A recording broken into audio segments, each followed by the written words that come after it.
I'm waiting on my YouTube channel to pull up live.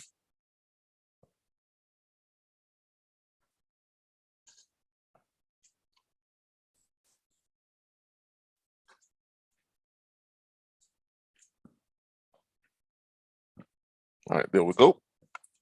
Let me get rid of some of this stuff out of my pockets so I can get right here. All right, everybody, we're getting ready to go live with our training.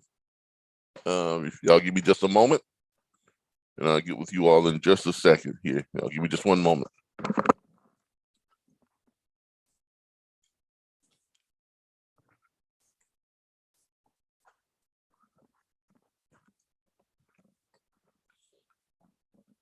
Okay.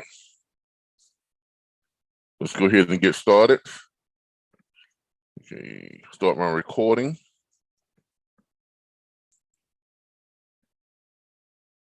Give me a second.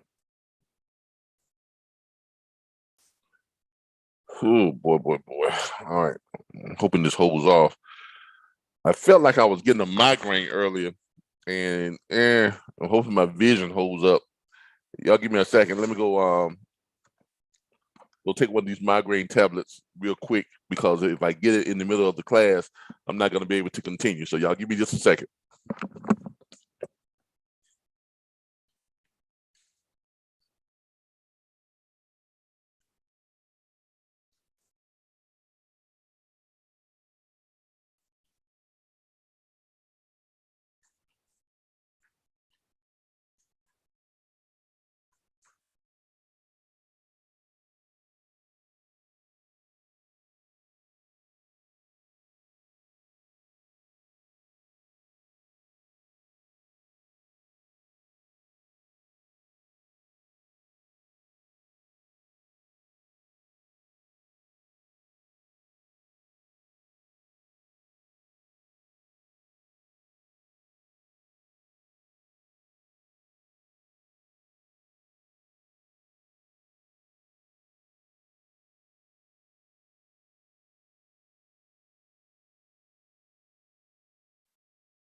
All right, I do apologize. I have to take these things because I can feel it when it starts coming on.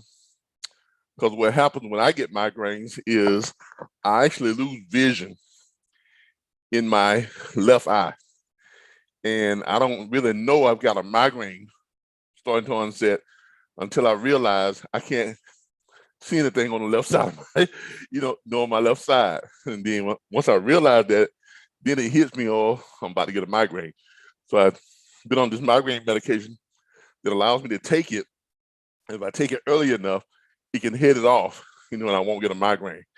Because if I do get a migraine, I'm down for about 3 days, completely down for about 3 days, just a whole day of just pounding headaches and, blindness in my left eye. And then a couple more days of nausea, of being nauseated and just, off balance and just not right. So I have to make sure I take it so I don't, suffer from much of that. So as of right now, I'm having a little bit of vision problem, but I think I can get through this, okay? I apologize for those of you who have joined us and this is you all's first time. But this is just some of the stuff that I put up with, but I'll try and push through it. I think I took it in time, so we'll see how it goes. All right, I'm going to start my recording.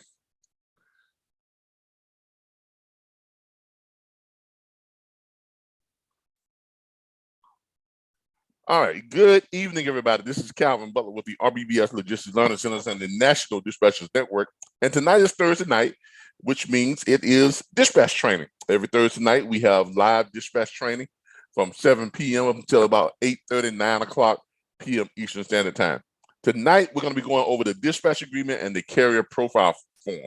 Now, y'all going to have to forgive me a little bit because I'm having a little bit of a vision problem because I've started a slight migraine, but I did take my migraine medication.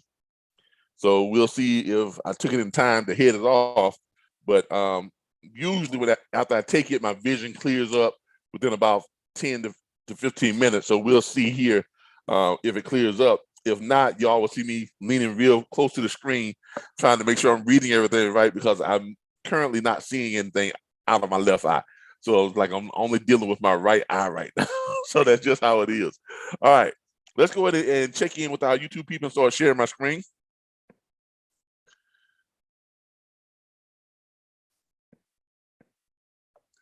All right, and we'll check in with our YouTube crew to see what's going on there. Y'all give me just a moment. See what we got going on with our YouTube channel and see who has checked in.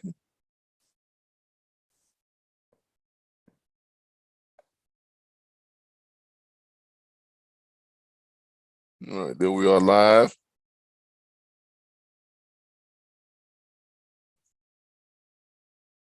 All right. Okay, there we are live on YouTube. Let's see who's checking in with us on YouTube. So far, we have DJ2. We have DJ2 Real right now who has checked in, and we have Sophia Moore, who is also part of our platform, who has also checked in. And she says, hi guys. DJ2 Real says, good evening, good people. Good evening to you as well. And we have a total of 6 people on YouTube watching. We have 2 that have checked in, and we've got 3 right now who are live within our on our live Zoom of our participating students. I want to say welcome to Mr. Lenard Justice. This is like his first time here, here from a while back. And we have Margarita in, and we have Damian Stevens has just joined us also in our live broadcast on Zoom. So that's what we have now. And I think Damien has invited some people to join us on YouTube, so hopefully they were able to get in and everything. Damien, did you get your people on YouTube who wanted to join in?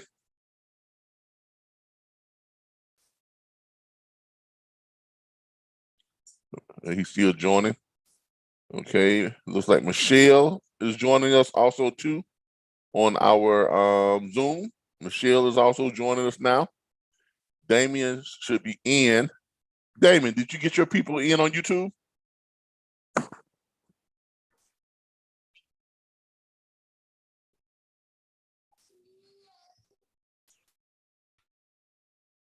Okay, can't really hear me. And we have Dwayne Fletcher. Says, yay, hello, good people. So everybody's checking in. So we're gonna probably have some more people who are gonna be checking in as we go along. All right, tonight is dispatch training, and I'm gonna go ahead and jump over here and do this real quick. As you all know, our training platform is sponsored by the RBBS Logistics Learning Center and the National Dispatchers Network, which is our online training, which is training in the convenience of your home. Our online platform will train you to earn 100K plus from home dispatching freight and provide the online network tools, resources, and training to ensure your success. Now, I usually read all of this. I'm not going to read it tonight because I am having some problems with my vision because right when I got ready to start this broadcast, I realized that I was having a migraine. But I took my migraine medicine to try and hit it off, and we'll see if it works. But right now, I'm not really seeing out of my left eye. I'm only dealing with my right eye vision right now, so it's kind of awkward. But we're gonna try and go ahead and get through this. I'm gonna see if I can shrug it off.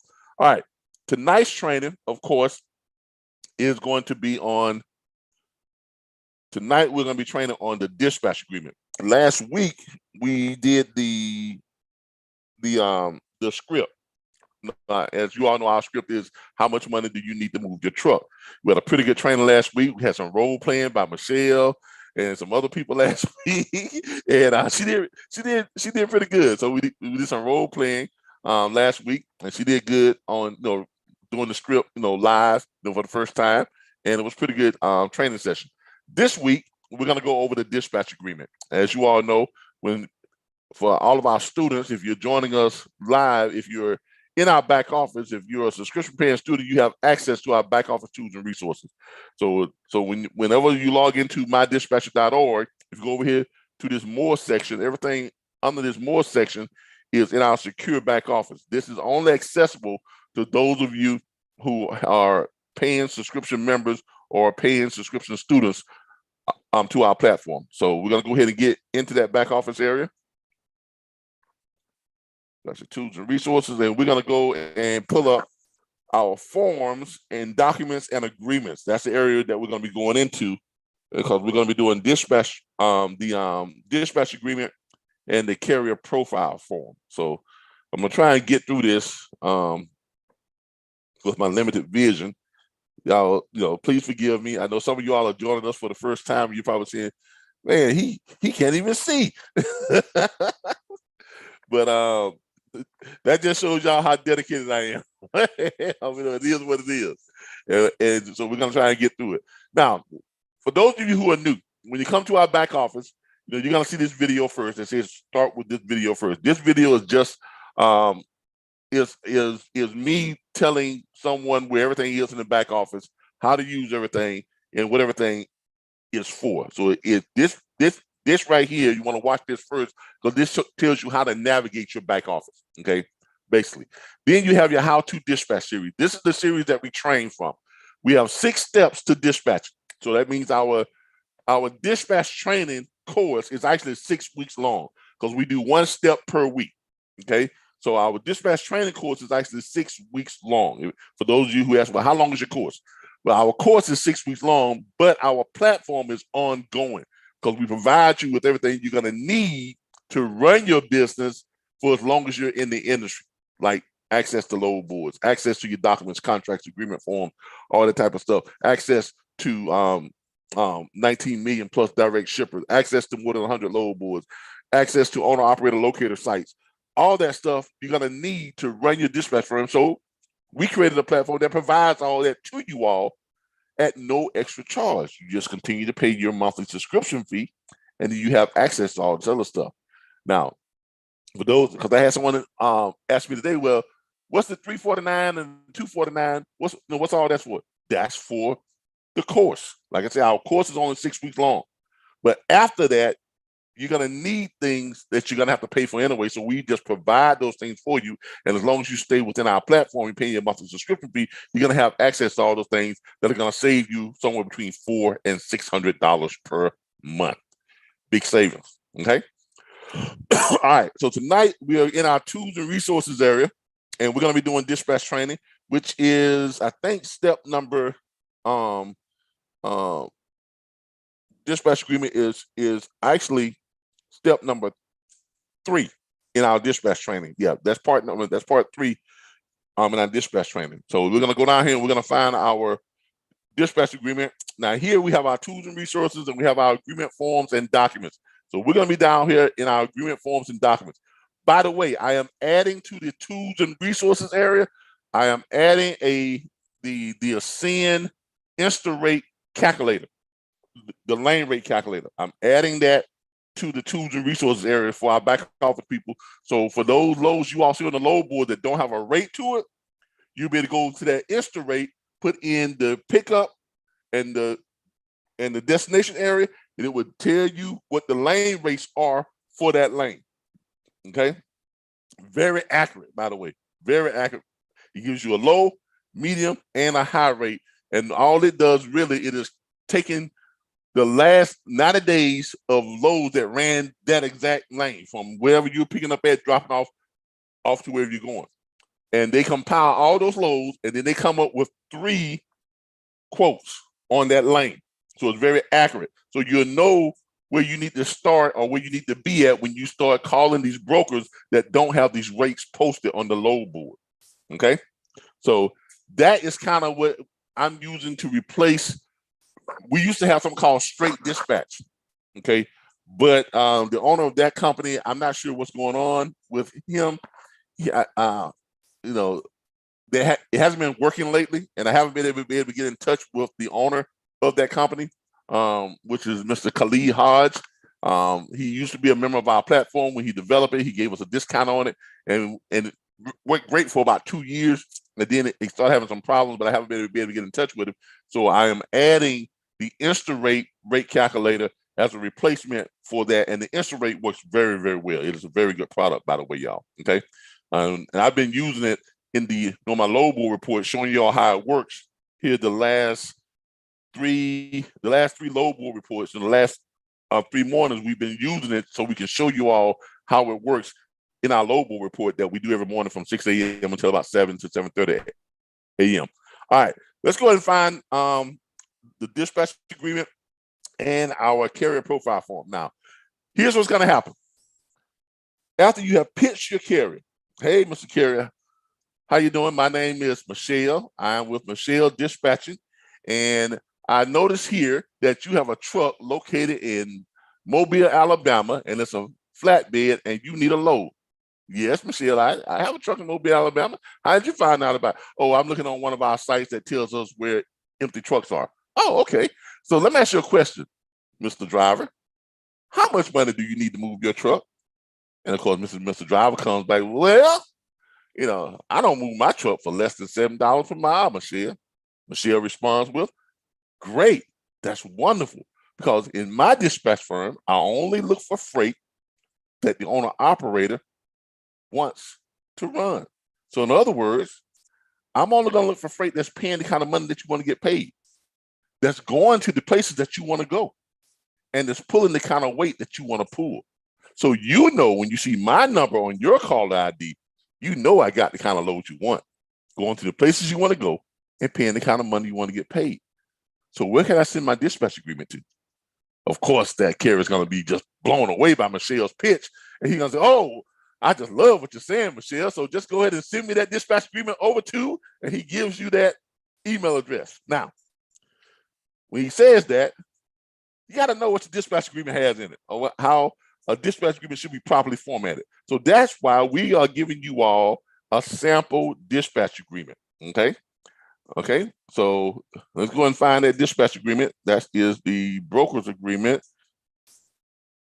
I think it's the dispatch agreement right here. Yep, service dispatch agreement. So we're gonna go ahead and find that dispatch agreement. We're gonna pull it up. So for those of you who are part of our platform, we give you all a sample dispatch agreement. And this dispatch agreement is properly formatted.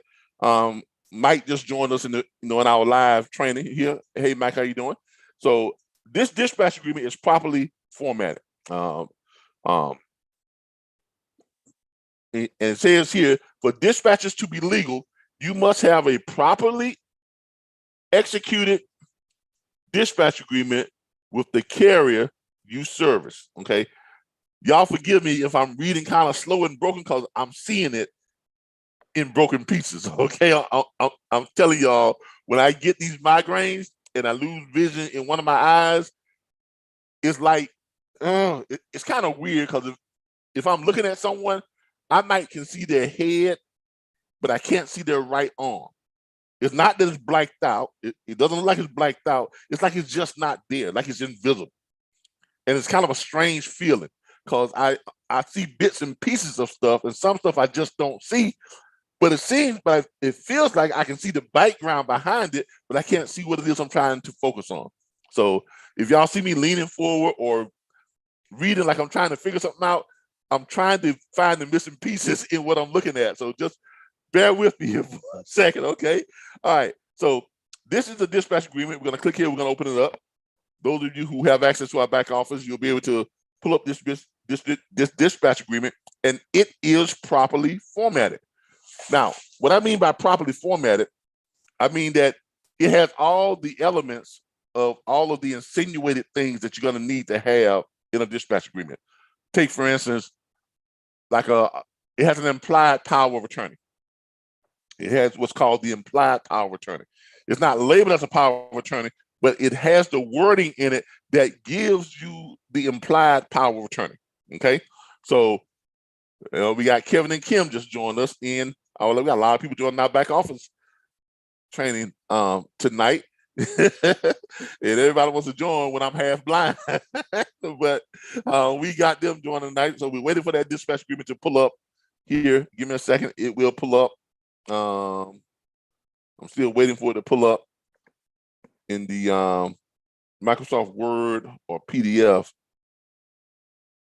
I think I'm still waiting. Nah, maybe I'm just not seeing it. Are we still waiting for the dispatch agreement, y'all, or is it just me?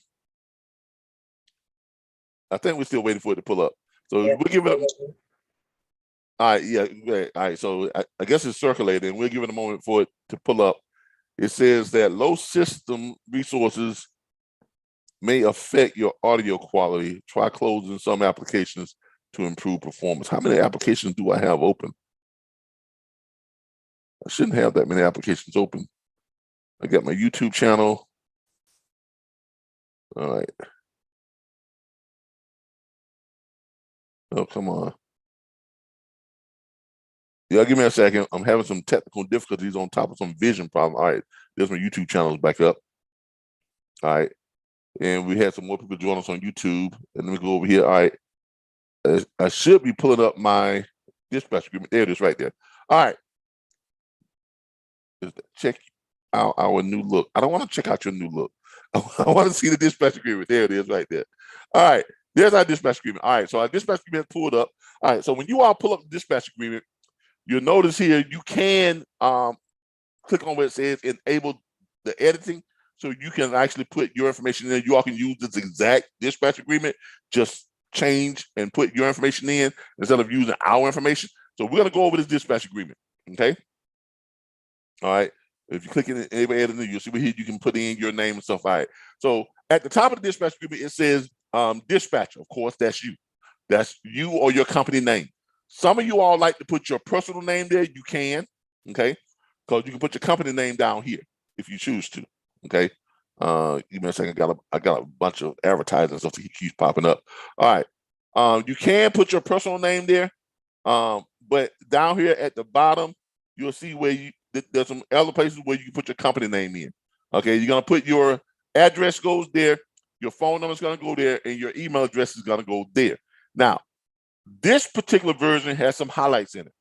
For those of you who are just who have never joined us before on presenting the dispatch agreement, everything that you see up, above the fee line, all right, and the fee line is this line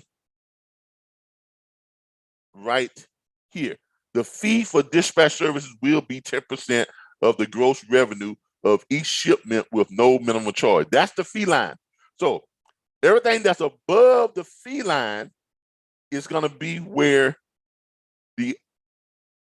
your information goes. Okay? So everything above the fee line that's in yellow is going to be where you're going to put your information. Like anytime they ask for something, that's going to be for you. Okay? Everything below the fee line that's in yellow is where the owner operator's information goes. Okay? Does everybody get that? And it'll become apparent to you once we start going through it. All right, so let's go ahead and go through it. All right, after you put in your information up top, you have dispatch service agreement. By the way, you are not legal until you have an owner operator on the contract. You cannot, as a dispatcher, you cannot post loads. I want to make sure y'all understand that. As a dispatcher, you cannot post loads on load board. You're not even supposed to be posting loads on social media, okay? Because dispatchers are in the statute CFR 371 49.1 through 49.4. And the statute describes you all as bona fide agents. Okay, and a bona fide agent is any individual, entity, or firm that represents the owner operator. And essentially what it says that you can only look for freight for owner operators that you have on a contract, and you must have a pre-existing agreement before you can do any of that. That pre-existing agreement that it talks about is this dispatch agreement. Okay, so you can't do anything until you have this in place. You're not supposed to be doing anything as a dispatcher until you have this in place with an owner operator. Okay, make sure everybody understands that. All right, dispatch service agreement. I, the owner operator of and or the driver of trucks, number here, owner operators, their company name or their personal name goes there. The number of trucks that they have, with the truck that they have, and the truck number goes there. Of the carrier a licensed motor carrier, MC number goes there, and or DOT number goes here. Hereby grants authorization to everything above the feline in yellow, that's where your information goes. I usually will tell you how to put your dispatch, your company name, to act as my agent for the sole purpose of searching for and booking shipments, processing all brokerage paperwork, and obtaining certificates of insurance as required in order to expedite shipments and dispatch via telephone, fax, or email for my truck unit number, license plate number. Now, that phrasing right there, the way it's worded legally, is actually implied power of attorney.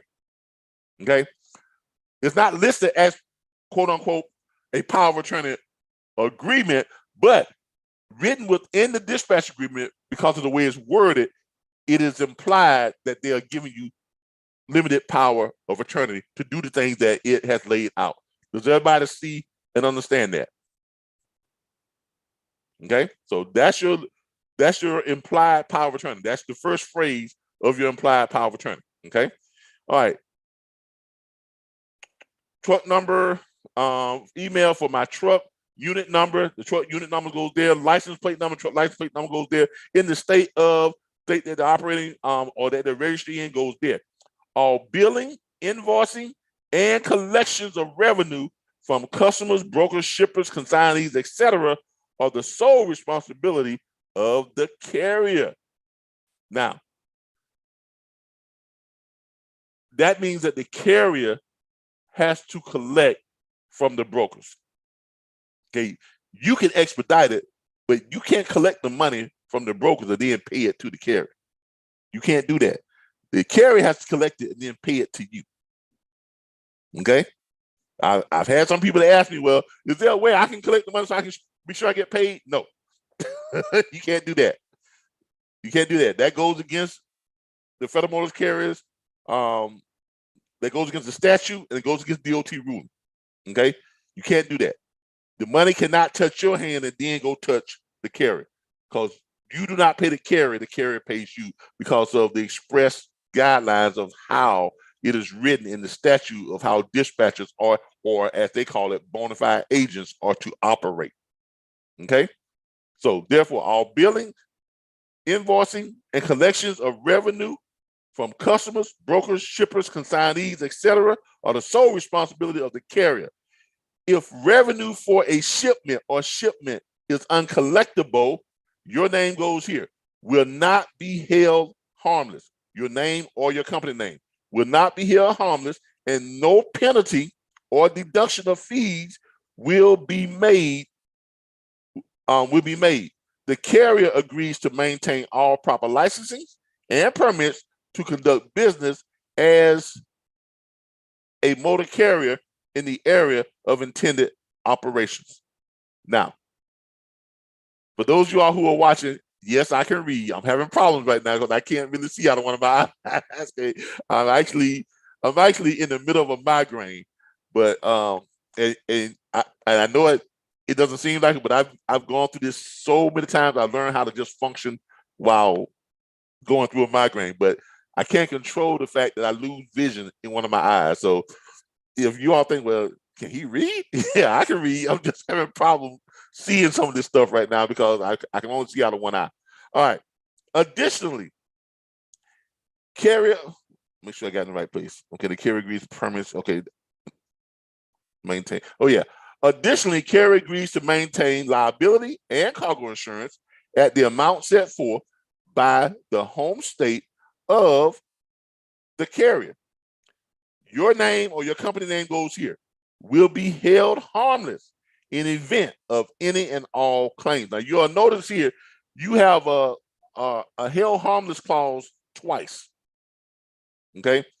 And legally, you have to make that separate claims, because because there are two separate things that you need to be held harmless from, okay? All right, two separate things that you need to be held harmless from. So that's why it repeats that again with the held harmless clause. Someone just sent me a message, Kevin, get you an organic. Yeah, I know. I've got all that stuff, and I've tried.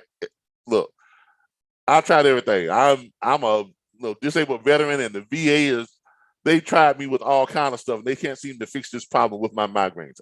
But I have been using some of the organic stuff, and it works for a while. But eventually, I wind up getting a migraine at some point in time. Anyway, I don't get them as often as I used to. I used to get them like every single week.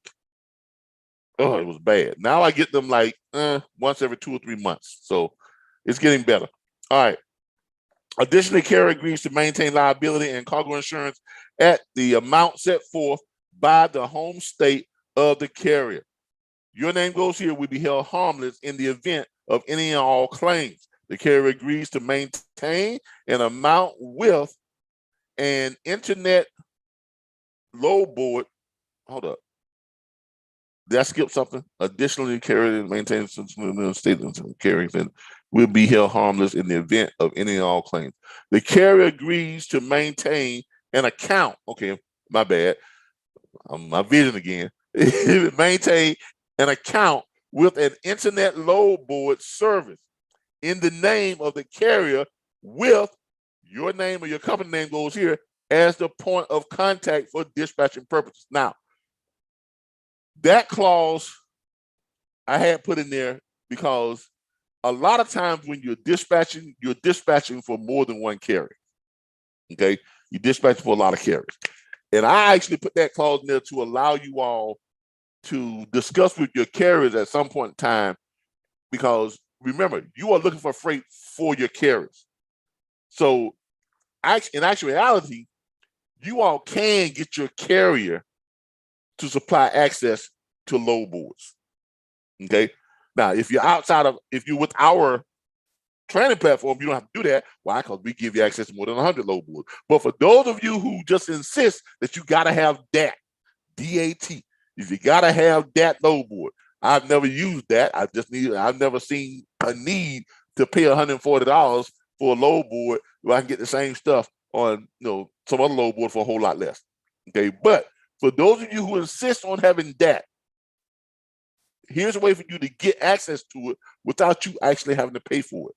If you have a carrier under contract, or if you have multiple carriers under contract, you can actually hold a meeting with your carriers.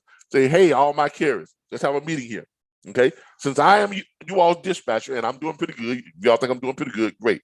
We have an opportunity that we can get access to the DAT load board without you all paying full price for it. Right? Let's all get together. You all get together. Let's get this DAT load board. We'll get it under one of you all's carrier's name and the fee number, but you all chip in and pay for it each month.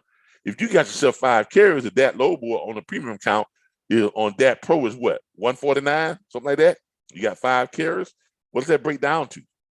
Like $20 a month for each carrier, right?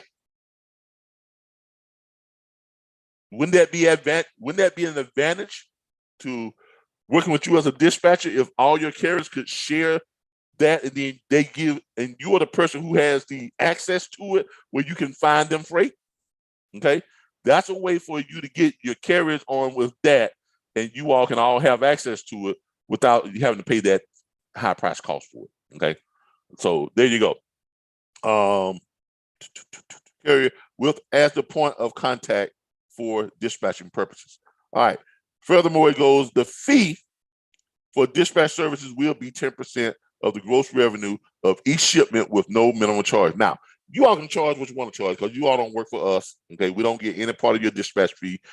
Whatever you make on your dispatch fees, that's y'all's. Okay, that'll be in your money. I'm not gonna be in your pockets or anything like that. So if you all want to charge 5%, 7%, 3%, 12%, whatever you all want to charge, you charge. I recommend that you charge 10%.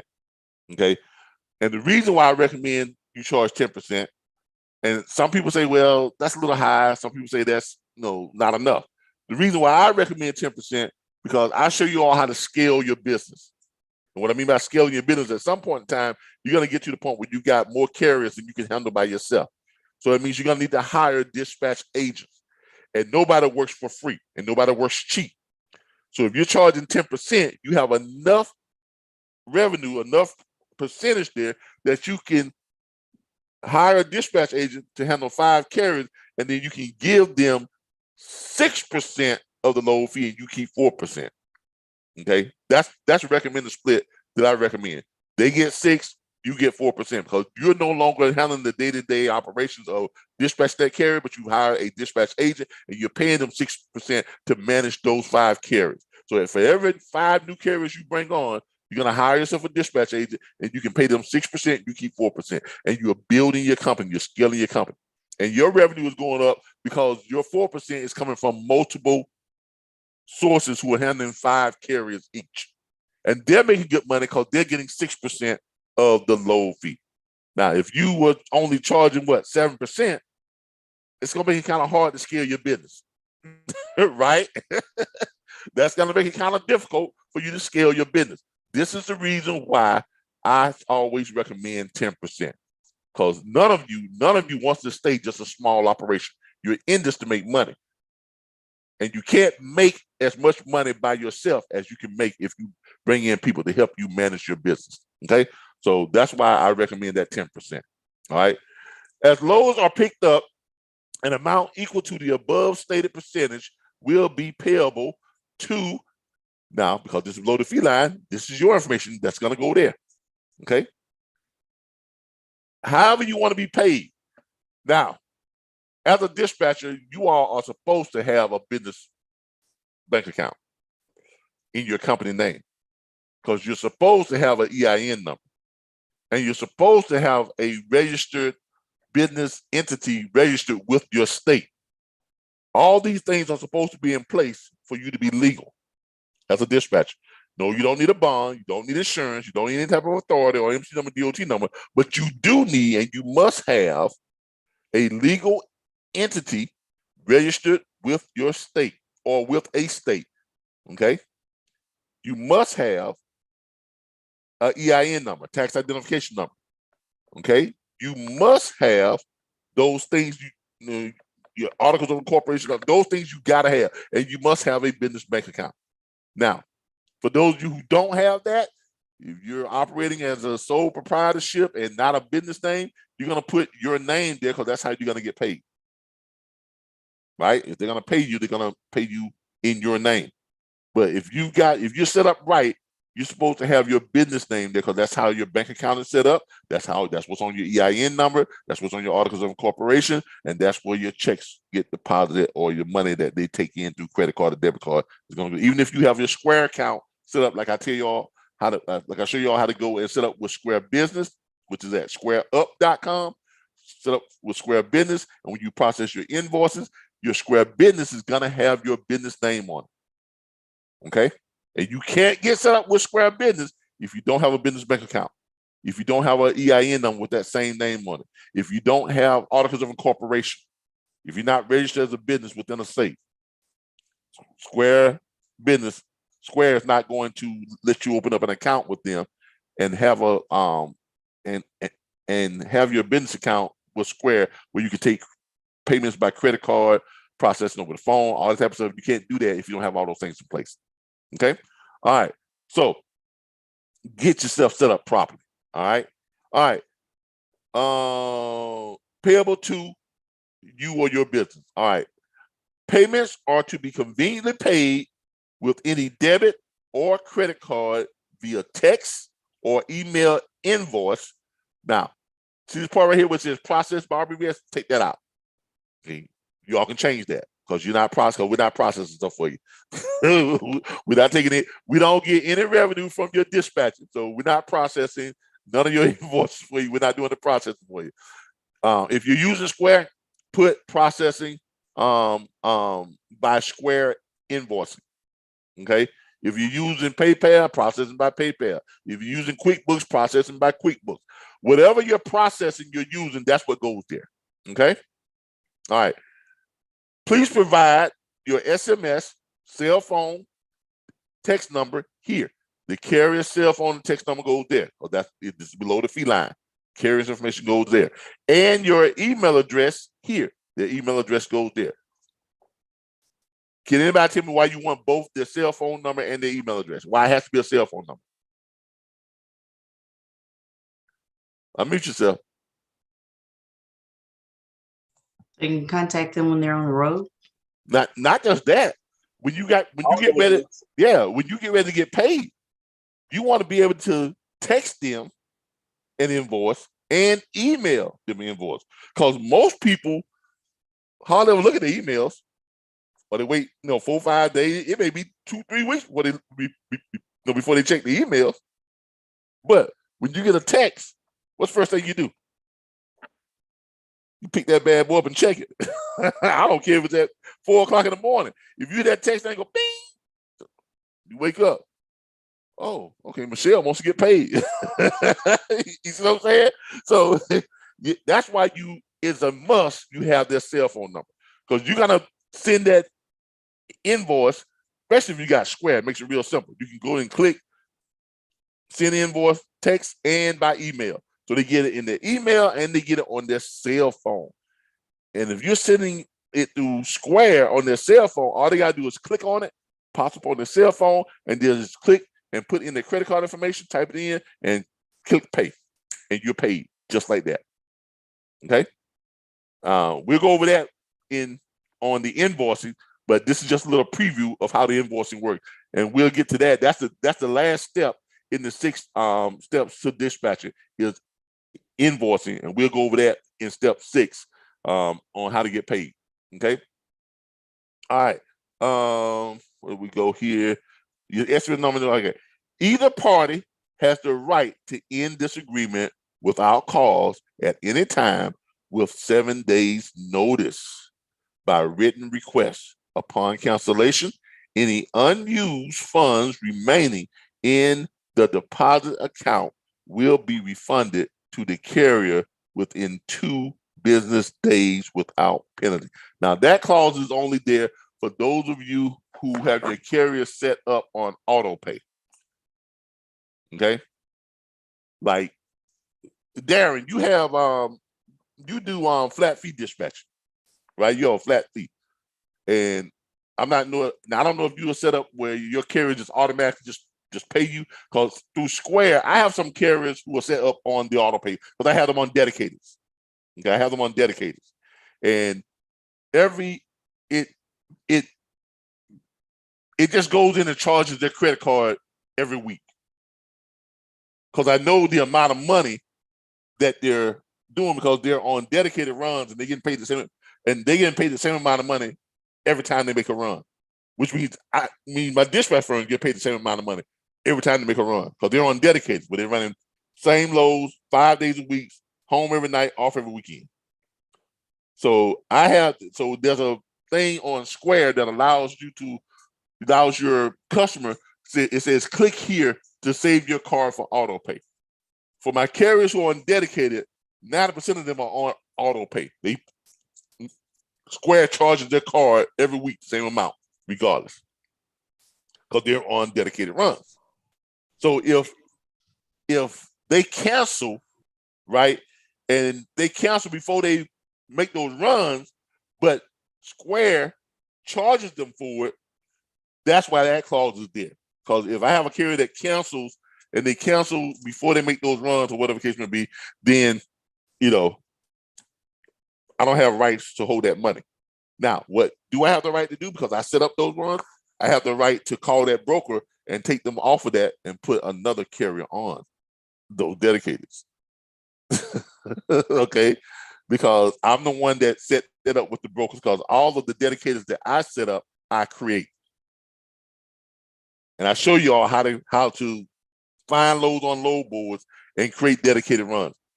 Now, don't get me wrong, I like preset dedicated, but if you're putting a carrier on a dedicated that's already edged out and classified as a dedicated lane, then you don't have control of that lane with that carrier. You see what I'm saying? Because that carrier is on a preset dedicated lane that's already been classified as a dedicated lane. So when that carrier gets on that lane and starts running that lane, if that carrier decides to cancel their service with you, guess what? They can still stay on that lane. So now y'all see why I love looking on the load boards and finding those short runs that run every day, and then contacting the brokers and having a conference with the brokers. And then I have what's called a dedicated lane agreement that I have the broker sign with me, not with the carrier. I have a dedicated lane agreement that I have the broker sign. We get into an agreement together where I piece their loads together. He's picking up here this time, dropping off here. He's picking up his load at this time, dropping off there, picking up his load there. And then we enter in what's called a dedicated lane co-broker agreement, a true co-broker agreement. I'm not brokering the same loads, but I have 2 or 3 brokers entering into one agreement with me, the dispatcher, to allow my carrier to run all 3 of their loads 5 days a week. Okay, y'all see the importance of that now. That's why I set it up that way. I can already guess what this, how do we get a copy of that broker lane template? All right. I show y'all how to do this every day on what's called it. Okay. I'll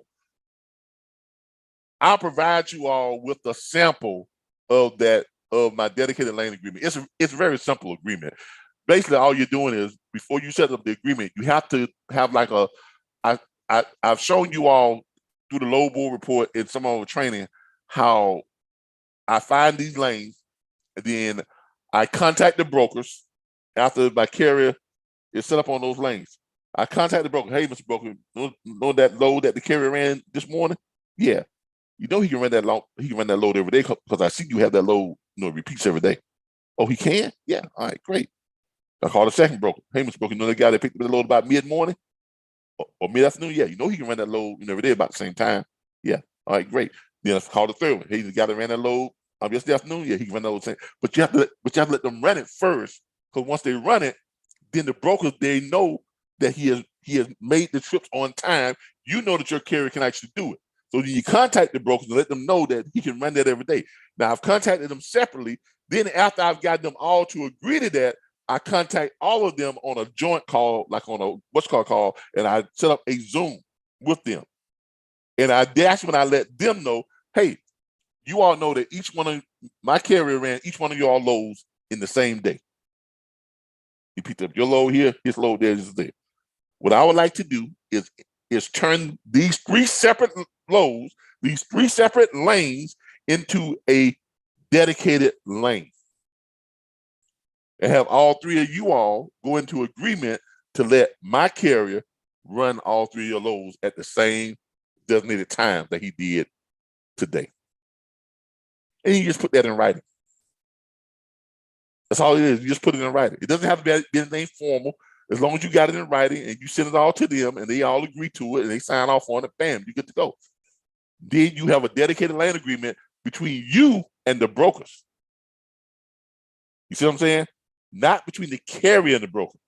Because at that point, if that carrier ever tries to get slick, I got these dedicated lane now to pay me $600,000 a year. What I need you for? Okay, well, go on with your bad self. But that lane ain't going with you. Go on with your bad self.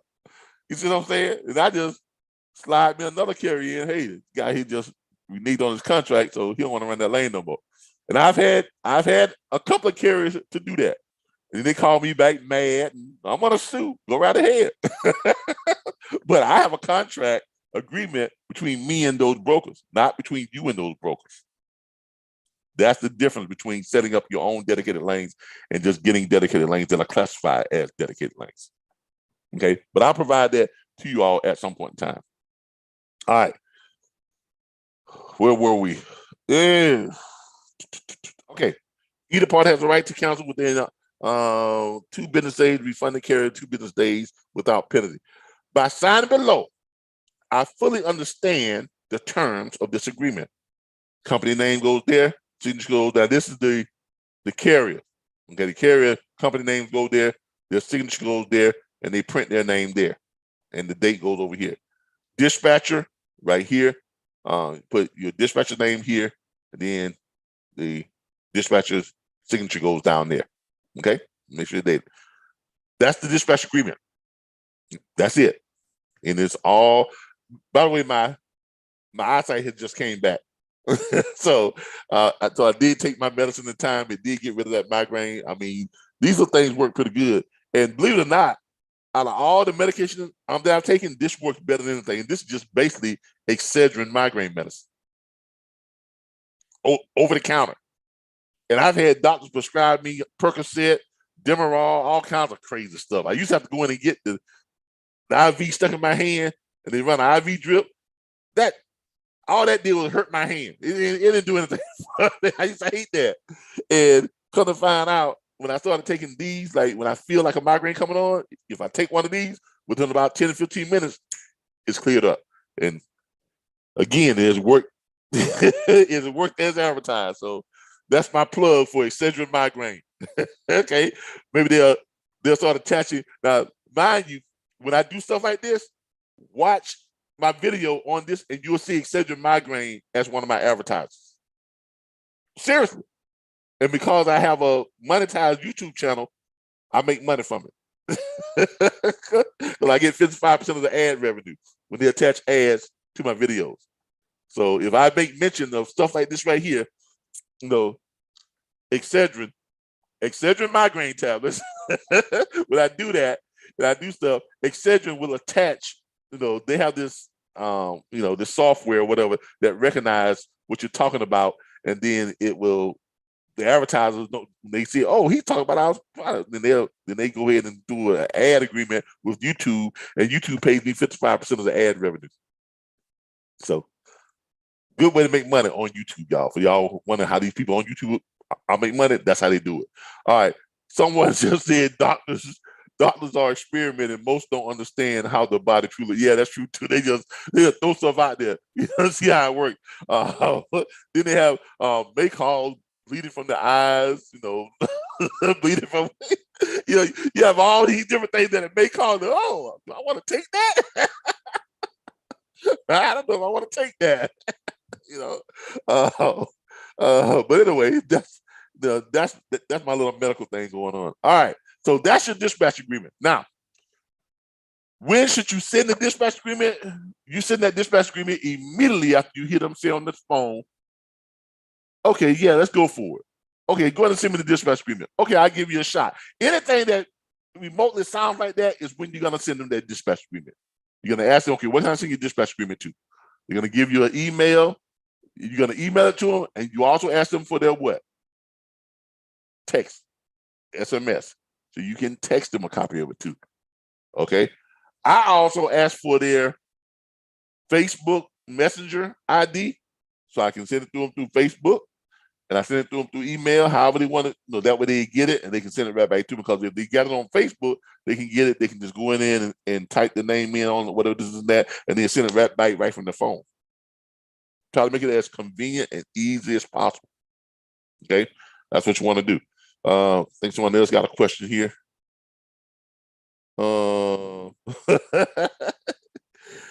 Look, someone just called me a money-making ninja. Hey, I just, try not to leave money out there.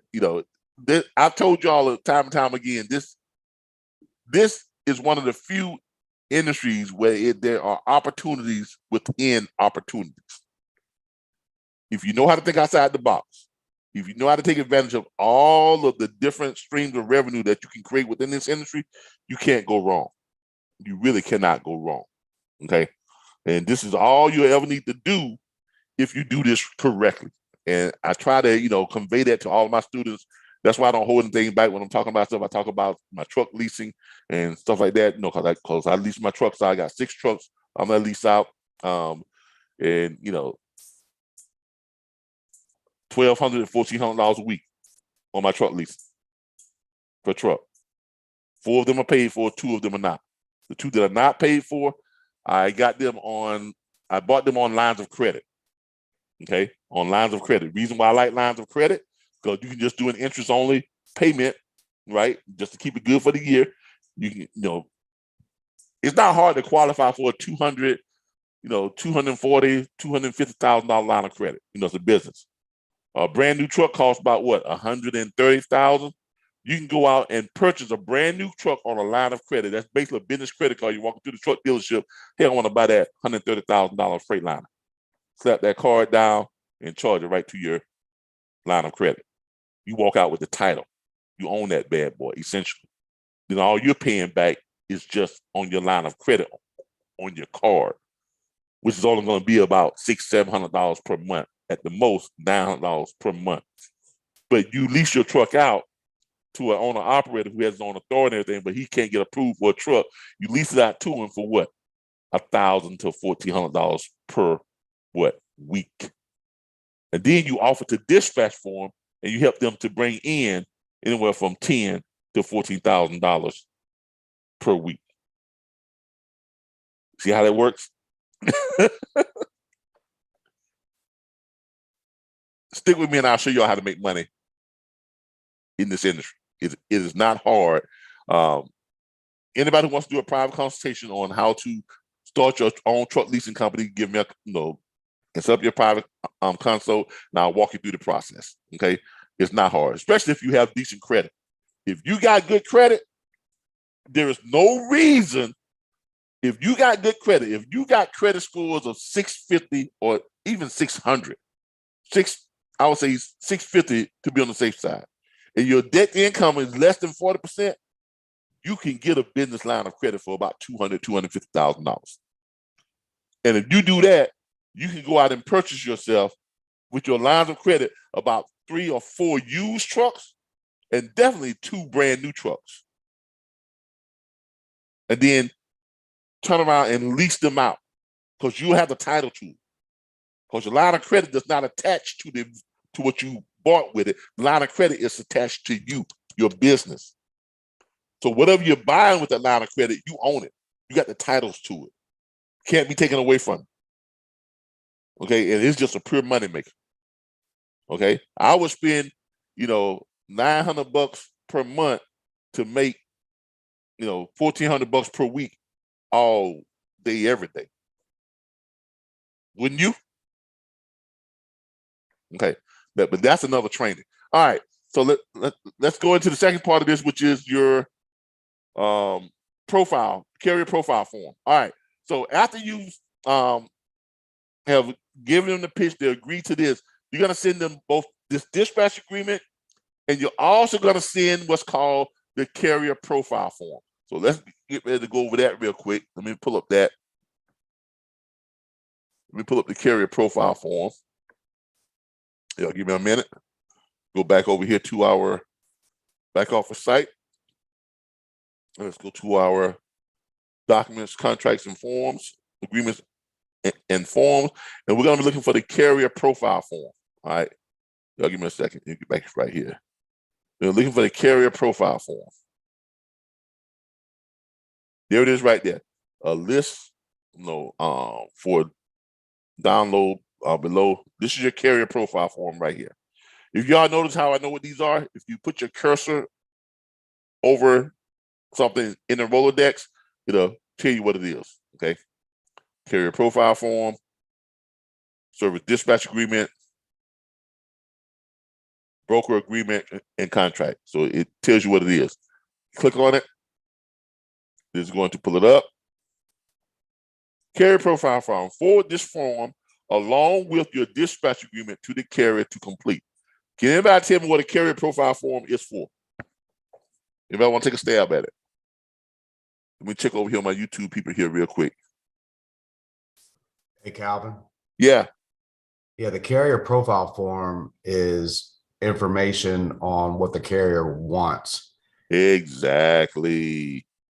Look, in order to know what your carrier wants, because remember, as a dispatcher or as the statute recognize you all as bona fide agents, your search for freight for a carrier has to be specific to the carrier's needs. Okay, you can't just randomly go out there and look for freight and then just say, Mr. Carrier, I got 10,000 loads. I want you to take a look at. No, you can't do that. You have to be within reason. You can present them maybe 3 or 4 options and say, okay, here are 2 or 3 options that fits your criteria that you have asked for. Okay, that's how you're supposed to operate. Because if you're not operating like that, then you're operating like a broker, and that's illegal. Okay, brokers can mass produce and put out there, 1,000, 10,000, 100,000 loads if they got access to them, because they have ownership. They've taken ownership of freight from the shipper. Okay, now don't get confused, because I've had somebody to go on one of my social media groups and say that they caught a broker double brokering because the broker had the load that another broker, same load that another broker had on the load board, but they had it for $300 less. That's not double brokering. That's not double brokering, because shippers, like brokers, they're competitive like everybody else. Shippers do give multiple brokers, the same loads. Okay, let me clue y'all in on something. Brokers do not have exclusivity on loads.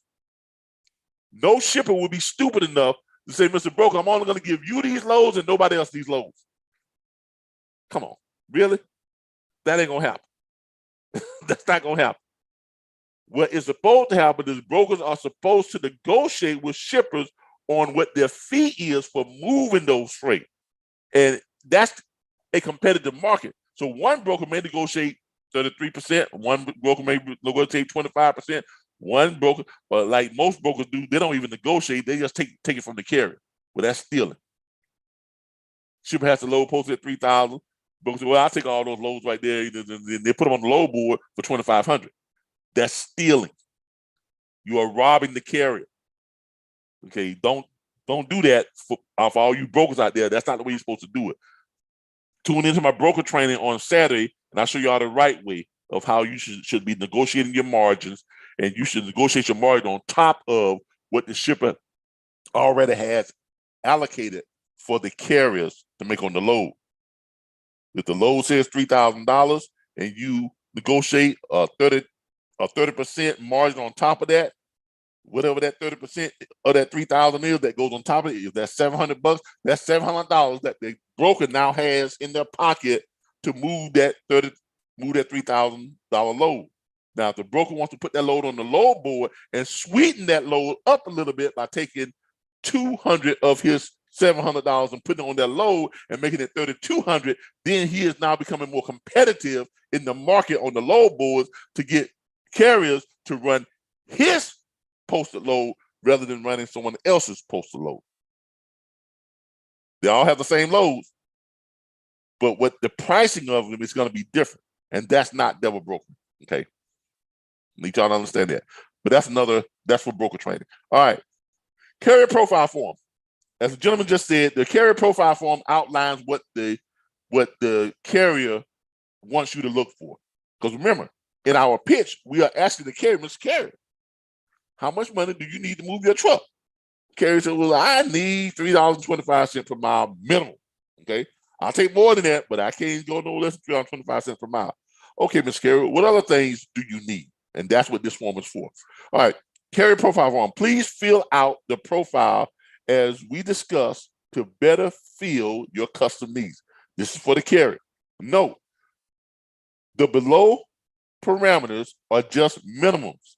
Our goal is to always exceed and get you the best loads possible. Okay? All right, the carrier's gonna put their name in right here. They're gonna put their company name right here. They're gonna put their address right here. They're gonna put their equipment type in here.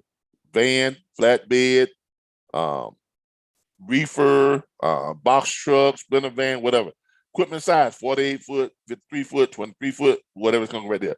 Match weight that they want to carry. Okay, no, I don't want to carry anything more than 30,000 pounds. I don't like carrying anything more than 45,000 pounds. I carry anything, man. It don't matter. I don't care if it's 100,000 pounds. As long as they're paying, I'll pull it. Okay, whatever it is, they're going to put their max weight in right there. Minimum cost per mile, very important.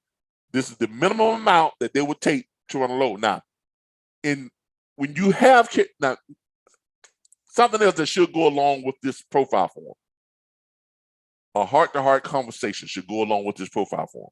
Okay. Can someone tell me why you would want to have a real serious conversation with your carrier concerning this profile form? Anybody? Check with my YouTube people. Anybody want to tell me why it is why you would want to have a heart-to-heart on the carrier profile? Someone just asked me on YouTube, can you go over factoring? We'll go over factoring in the training that covers factoring. That's going to be in the how to get paid section on the invoicing and that type of stuff. So we'll go over that at a later time. Tonight we're doing dispatch agreement and carrier profile form. We'll go over factoring in the how to get paid form. That comes in how to get paid training. Okay. All right. The reason why you would want to go have a heart-to-heart conversation with your carrier, and this should go in conjunction with the carrier profile form, because you got to have a relationship with the carrier. Okay, you got to build a relationship with the carrier, and you got to start out that relationship the right way. The carrier has to trust you to do what's best in their what's in their best interest. Okay. If you don't have that type of relationship with your carrier, you and that carrier is not going to be successful. Because that means every time you come up with a scenario, the carrier is going to be second guessing you. And that's not supposed to happen. Okay. In order to make some serious money, in order to do this right, your carrier has to be under the understanding that they drive the truck, they run the load, you don't drive that truck, you don't run that load, you don't tell them how to go up and down a mountain. I don't tell them how to back into, how to back that truck up. I don't tell them anything about driving that truck. But at the same time, that carrier is supposed to leave the dispatching and finding freight and finding the right connection of loads that's going to make them the most money. That has to be your responsibility. And if you don't have that type of understanding with your carrier, that relationship is not going to go very far. I'm telling you right now. It's always going to be tug and pull. You're fighting about this. You gotta have a long conversation about, why are you sending me here? Why are you sending? I'm sending you there because if I send you over here, I can't find a load that's leaving out of there that's paying you the kind of money you want to get paid, so you can make the kind of money you want to make by the end of the week. Now, if you got to explain that every time you dispatch the carrier, then that relationship is not going to work. It's not going to work. Because you all notice when you see me finding loads on the load board report every morning, I always look not just for that load. I always look for what? A string of loads, right? And if you follow me, you notice that when I look for those string of loads, and by the time I piece those loads together, I'm coming up with, 12, 14, 15, $16,000 a week in a week's worth of runs, right? But in order to get there, I got to send you over here to get that load that's paying this much, or to send you over here because I got a dedicated that's going here every day, but I got to find a dedicated that gets you back to where you need to be to pick up that dedicated. You see what I'm saying? So if you got to carry, well, I like where this one's going, but I don't like where that one's going. Well, if you don't go here, I can't get you back there. Okay? I can't get you back to your money load. Okay? And if you miss your money load, then I can't make that a dedicated. If I can't make that a dedicated, then we're going to wind up doing this every single day, just finding you random loads that's not giving you any type of consistent pay. And if you're not on consistent pay, you're not making good pay. But if you trust me, I can link you to some consistent pay that's going to wind up paying you $500,000 a year on your drive-in truck. Okay, now you want to argue with me about how to make you money, or you want me to make you some money? That's a conversation that you must have with your carriers. Don't be afraid of it. If you have a carrier who I can't deal with you, then tell him, great, because I can't deal with you either. Simple as that. Okay? Don't be afraid to let a carrier go because y'all are bumping heads. Okay? Don't be that type, because if you give in to that, you're gonna always be in a position of where you have no control, and you cannot do this if you don't have control.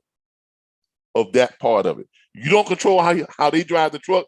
They don't control how you make them money or find them freight, because that's you're the professional on this side of it. You're the one who's supposed to know what you're doing, and you have to take that control. You have to show them that you understand, and you take that control and you take that responsibility, to heart, and you're gonna find the way to make them the best money, the most money. Okay, so you have to get to a point to where you are gonna have this type of conversation with your carrier. And if you don't have this type of conversation in the beginning, it's gonna be very difficult to have it at any other time. So this is the best time to have that conversation. And trust me, when you express to a carrier that what you're doing and this is how you're doing it and this is why you're doing it, most carriers, they will appreciate that. And if they don't appreciate that, don't be afraid to just let them go. And go look for you one that will. Because I'll be honest with you, there's never going to be enough trucks to run all the available freight out there. Never. Okay? So there's plenty of freight, and there's plenty of other carriers that you can talk to that are going to understand what it is you're trying to accomplish for them. So don't be afraid to have these conversations. And a lot of people, well, I don't want to be bumping heads. Well, you don't want to make no money. I'm just serious. You don't want to make no money. Those of you who know me, you know that I don't mix words. I don't hold back. I say what's on my mind. I mean exactly what I'm saying. And that's the type of attitude you have to have when you're dealing with these owner-operators. You have to let them know that you are very serious, you are very professional, and you are going to make them the most money possible. Okay? So have that conversation at this point, at the beginning of your relationship. All right. Minimum cost per mile. Make sure the carrier understands that this is just a minimum, but you're always going to strive to find them more, and more. But whatever they tell you their minimum cost per mile is, make sure they understand that. Now, if I find you tell me your minimum mileage you'll take is $3 per mile, when I find you a load that's paying you $3.10 per mile, don't come telling me, well, I ain't enough money. I want that load. No. That's why I ask you now, what's your minimum rate per mile? Now, if you feel like you really want $5 a mile, you put $5 a mile there. And I'll do my best to find you loads that's paying $5 a mile. And if I can't find you $5 a mile, I'm not going to call you. So that goes back to that pitch. You know, when you see my number on your call ID, you know I got the kind of load you want, going to the places you want to go, paying the kind of money you want to get paid. So there's no reason for you to say no to me. There's no reason for you to say, no, I don't want that load. Okay? Handle all that up front. All right. Preferred distance run. I always try to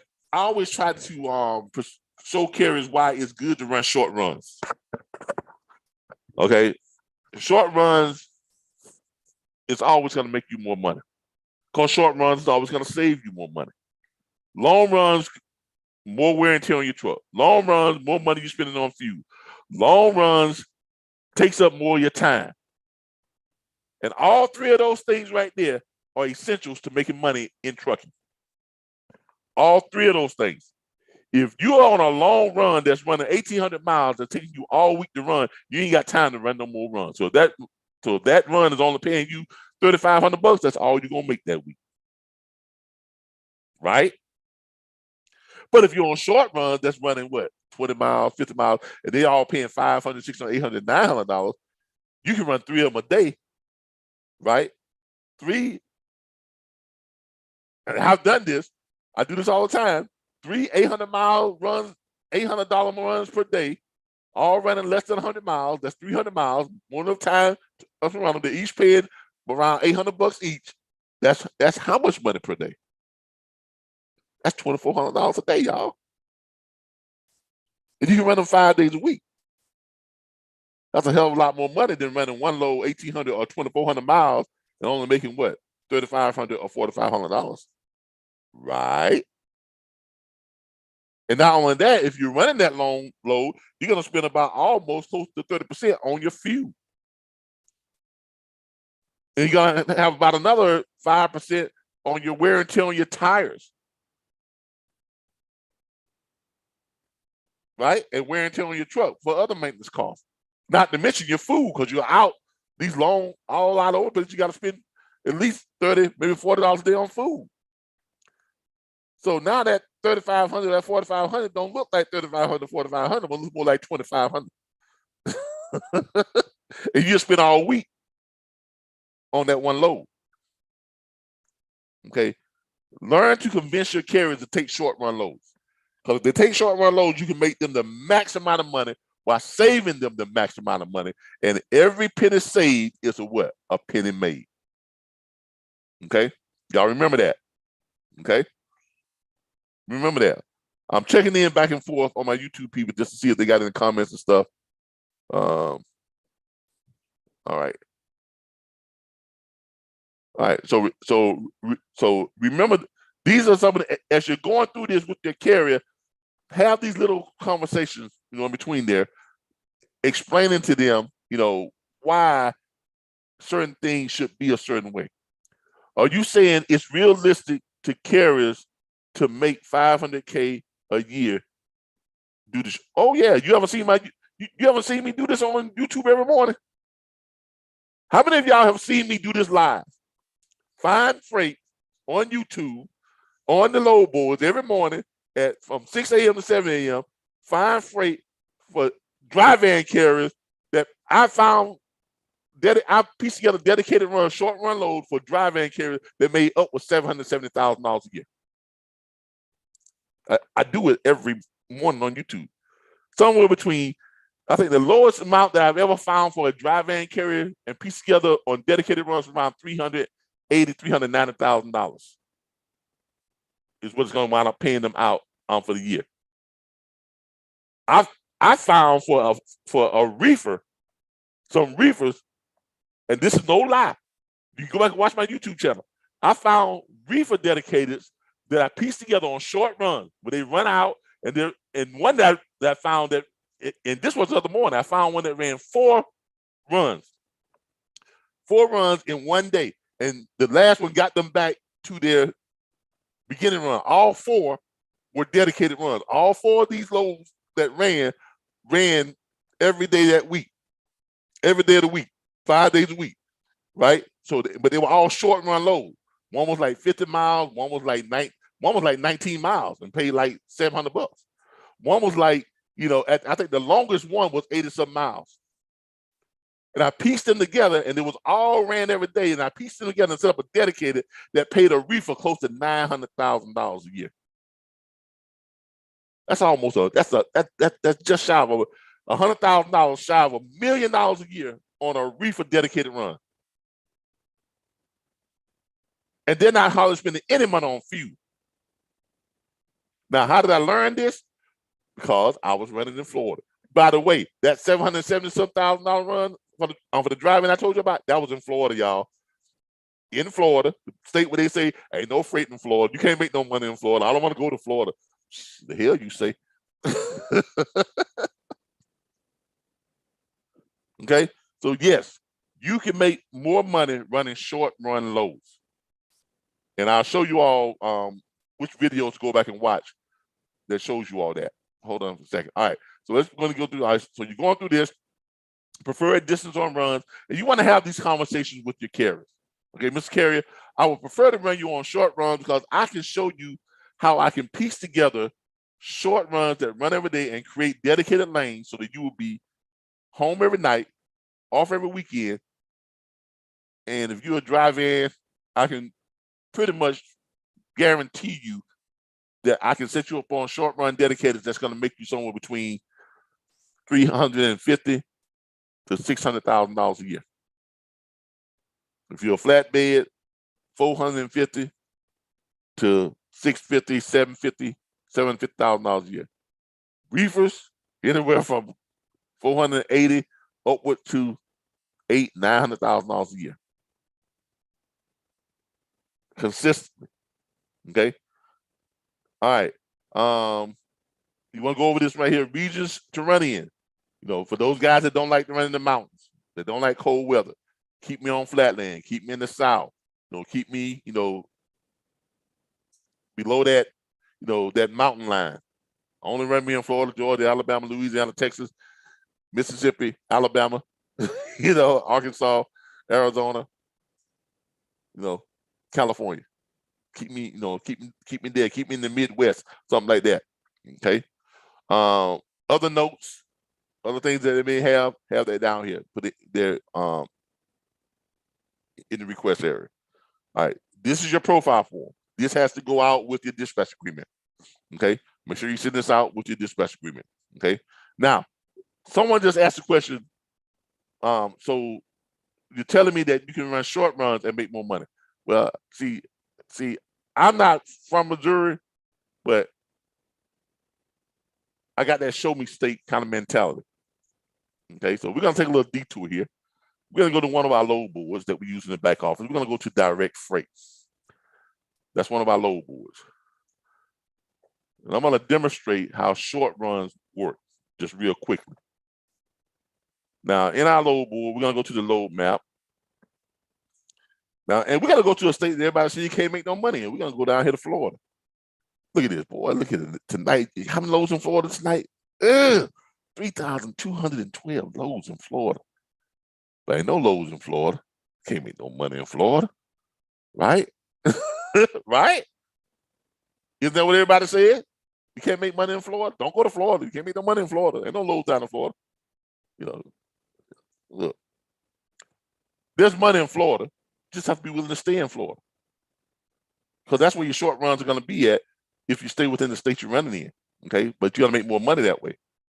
All right? So we're going to do Florida. Matter of fact, I'm not even going to put in no destination. And I'm going to show y'all just how many loads that run Florida to Florida.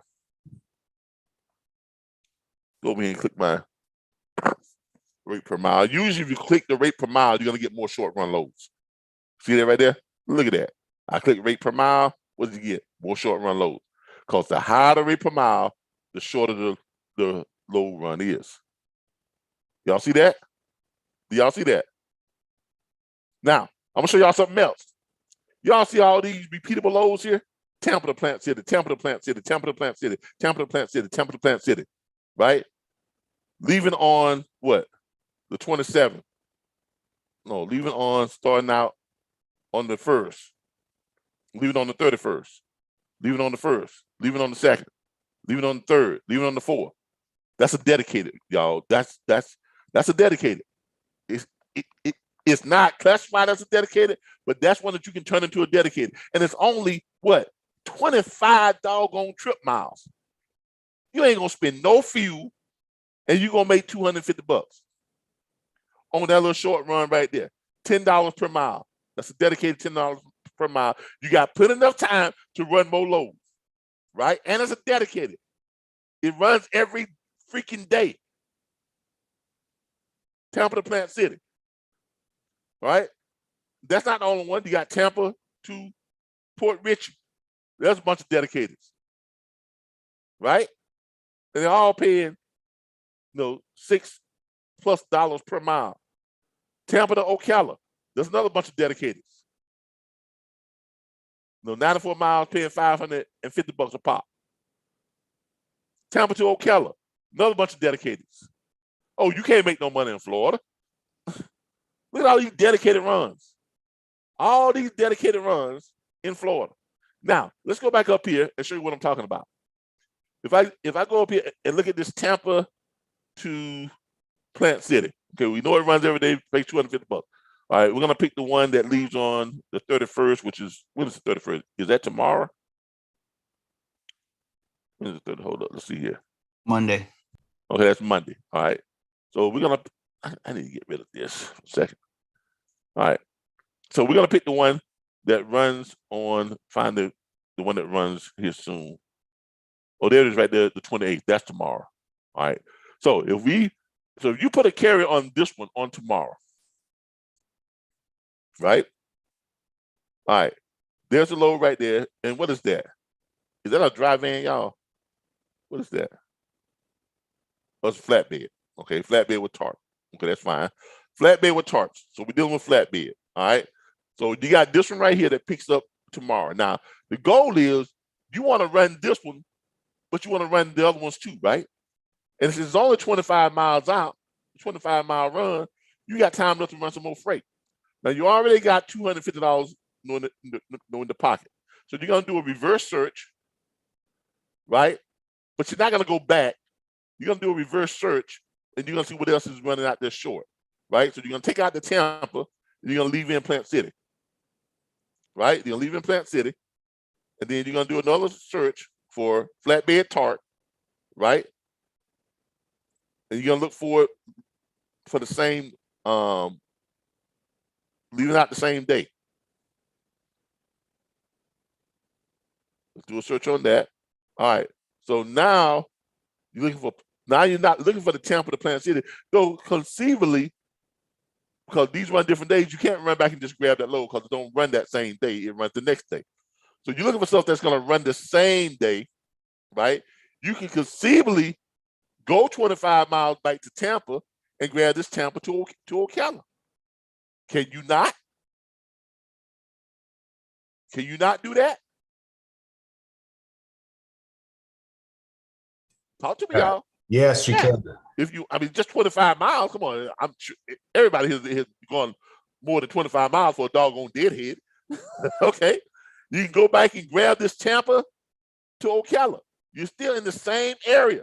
You're going to run 94 miles out this time. So now you got 250 made. Now you got 550 made. And is this not a dedicated also too? So now you got 2 dedicated runs that you can run. You can run both these loads in the same day, be home, run them every day, 5 days a week. So that's 250 plus 550, right? Right? You got $800 made right now, right? Yes, sir. $800 so far made every day, right? Or you can come down here, you can look for something else that's got some, you can go Tampa to Palm Bay.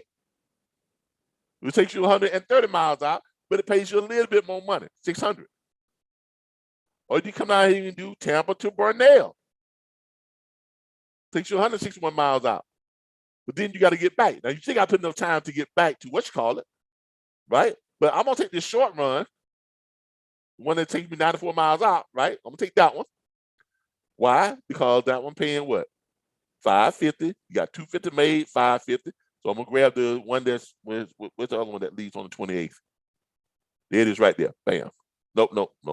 Went too far. Right there. There it is right there. Tampa to Ocala. Right? So I'm gonna take that Tampa to Ocala. Right? Leave on the 28th. So I can go run that first one. Then I'm gonna come back and I'm gonna run this one. Right? Then what you gonna do? You're gonna do another reverse search, right? I think I clicked on that twice. Okay, there we go. You're gonna do another reverse search and see what's going back that way. Ocala to Tampa. Tampa to Plant City. I'm trying to find something that's close. Close deadhead.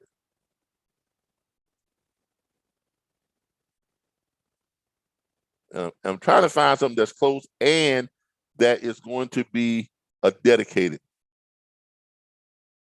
All right, so we got Tampa. There's that Tampa to Plant City. We already got that one. Okay. There's Auburndale to Tampa, but that's not a repeatable load. There's a Tampa to Ocala. We already got that one. Now, looks like we would have to go to Live Oak, which is 103 miles. That's gonna be kind of way out. I don't want to really run that one. This is a different Tampa to Ocala. Looks like this is a different one, but I'm not sure of that. So let's just say we jumped on this Live Oak one, okay? And it ran you back to Winter Haven, which is right next door to Tampa, right? Because you're trying to get back to Tampa, Ocala to Tampa. And, no, you're trying to get something from Ocala. Where we at here? Okay, we did this one, running over to Tampa to Ocala.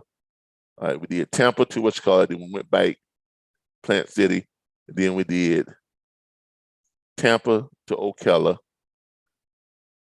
which is 94 miles out. And then we're doing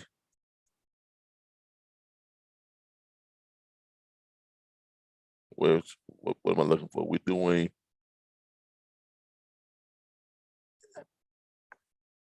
Tampa to Ocala. Hold on. Where am I at? Yeah, Tampa to Ocala. But we're doing Ocala, trying to get back to Tampa. All right. So let's see what that's. Yeah, we're doing Ocala, trying to get somewhere close back to Tampa or somewhere close to Ocala. Let me take this down a little bit. Let me do 25 miles, and then let's do 50 miles. Let's see what we get.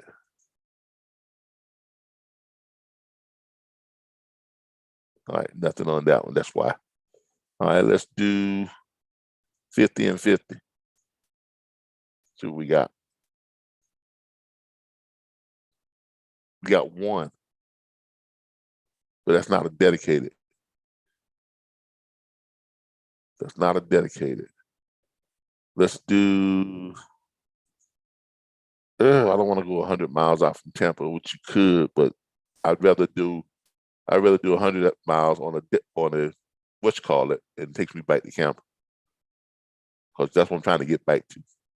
All right, here we go. All right, I'd rather go 100 miles to pick up something, and it takes me back towards Tampa. Do y'all see what I just did? I'm trying to get me back to Tampa, so I'd rather take this. So it looks like this live oak that takes you back to Winter Haven, because Winter Haven is going to be within 50 miles of Tampa. Y'all see what I'm saying? Y'all see how that works? Let's see how close that is. Let's see if it still pops up on the 25 miles.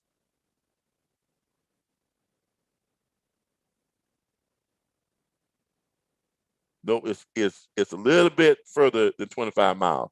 So I got to take that that Tampa to Winter Haven, which is going to be less than 50 miles, which is still good, because it's putting you within striking distance of your money load to pick up for the next day, right? Right? And it's a dedicated too. So you got 3 dedicated runs here, right? All picks up on the 28th, and it picks up on the 1st, on the 31st, is 1st, the 2nd, 3rd, 4th. So you could run all 3 of these loads 5 days a week, be home every night, off every weekend.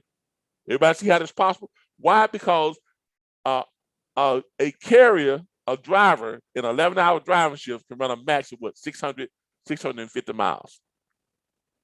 If you total up all these deadheads and the mileage, you won't come up to 600 miles. You see what I'm saying? Because on this one, you got 100, and let's see what that is when you do your to see if it fits mileage wise. All right, let's do my calculator here. Get this out of the way. All right, let's do my calculator.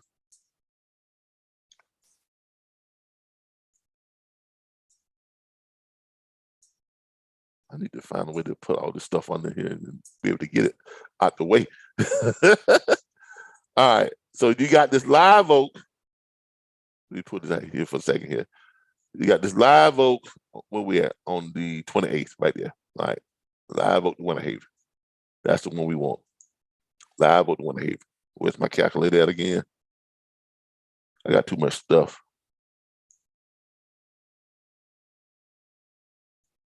All right, so we got one load that's running. I'm gonna get this out of the way. All right, we got. Hit the right load. Live oak to Winter Haven. That's not the right load, is it? Oh, that's not the right load. I'm looking for this one right here. There we go. Live oak to Winter Haven. All right, there we go. Live oak to Winter Haven.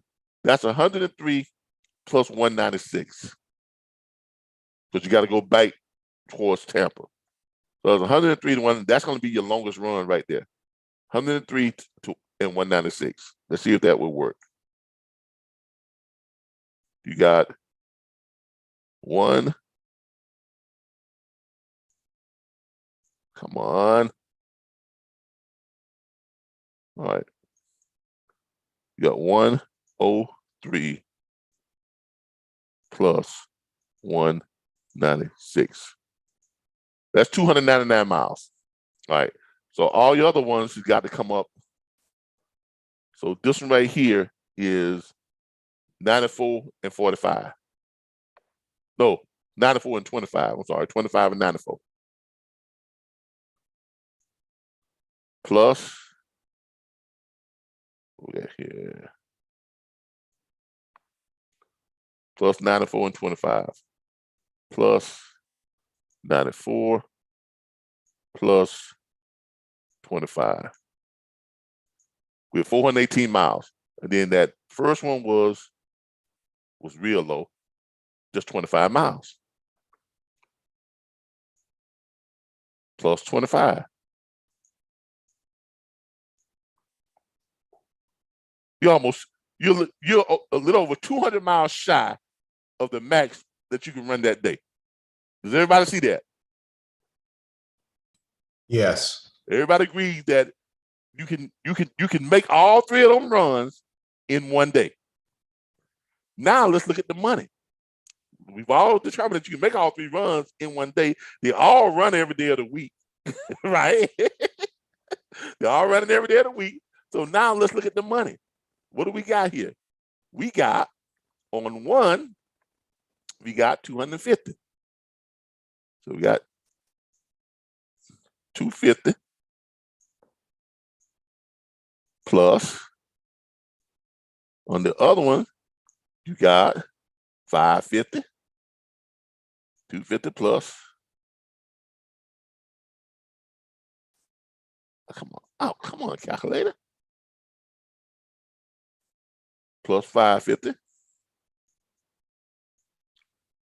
And this without even negotiating how many other rates, by the way. And then on the other one, you got 700.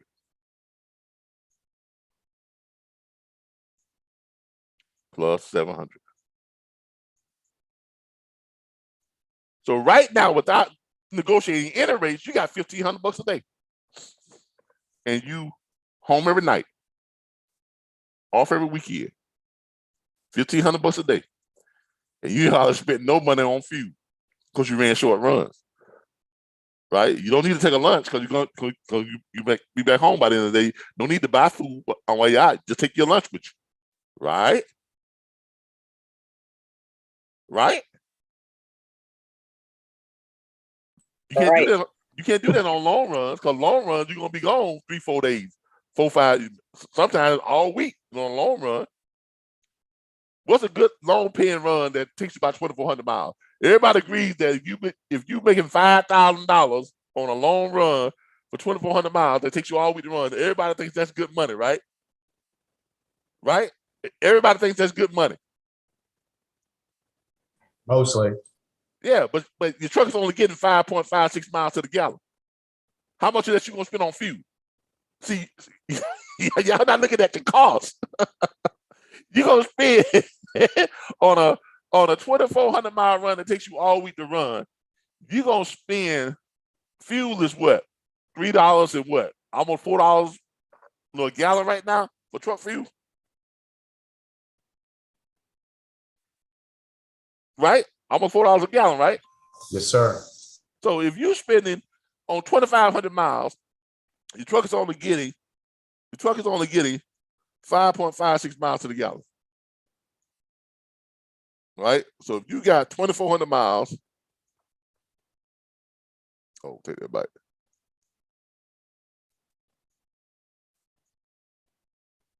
Divided by 5.56. So you're gonna need 431 gallons.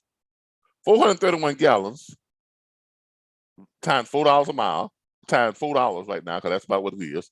You're gonna spend $1,700 on fuel. That's coming off that $5,000. So $5,000, look at so hot now, is it? That $5,000 you made is not looking so hot now, is it? $5,000 minus 1,725. So on fuel alone, you already down to $3,275. That long run with all that good $5 grand money, is that looking good now? Not really. And you can only run max 625 miles per day. 24 miles is going to take you all week, 4 days. 6. Yeah, almost all week. It's going to take you all week. You're going to spend at least $35 and $40 a day on food. So you got, let's just round it off to, let's say $40 a day on food. 40, that's 80, plus another 80. That's what? That's $160, right? So that minus another 160. Down to 3,100. Let's not forget about your wear and tear on your truck, maintenance costs and all that other stuff, because eventually you're going to have more wear and tear on your truck. Okay? That's going to come out there, and I'm not even going to take that out, but that's where you're at right now on that long haul. But on this other one, you got $1,500 per day right now in the pocket without negotiating the rate. Is there any doubt in you all's mind that if you call that broker, each one of those brokers, say, my guy can run that load every day, but in order for him to do that, and run that load, be dedicated to that load, to your load per day every day, you think you can't get an extra $100 out each one of those brokers? Anybody? If the broker knows that they're not going to have to find a carrier to run their freight every day anymore, it's going to be set. They can take that one off their books, and there's money in the pocket. Anybody think they can't get extra $100 out those brokers? Yeah.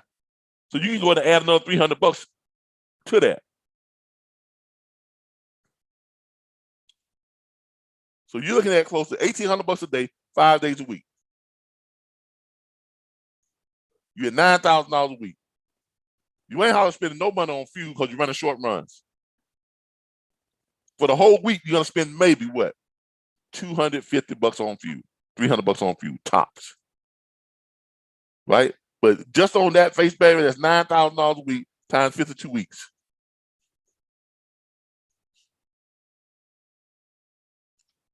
Now, what was your question you asked me? I'm in the beginning.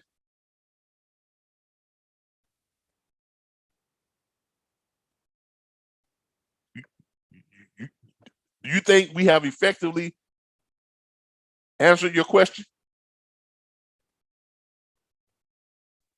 Minus 10%. Yeah. Now, if you're the dispatcher, you get 10% of that. So as a dispatcher, setting up a carrier on 3 short dedicated runs in Florida, mind you. We're in Florida, y'all. The state where people say you can't make no money. Right? People say, well, you can't make no money. You as a dispatcher just set your carrier up on a $468,000 a year dedicated, with them being home every night and off every weekend. Sounds like to me he getting that doctor's pay, or that banker's pay, or that lawyer's pay, right? With them kind of hours. Don't they call that banker's hours? Huh? He's back home before 5 o'clock in the afternoon. Got time enough to have a life, go out, do some stuff around the house, wash his car, go out to dinner, all that type of stuff, go to movies, have a regular life, be off every weekend, spend time with his family, put his kids to bed every night, lay down with his wife every night, and make over $400,000 a year while paying you the dispatcher $46,000 a year. Come on, man.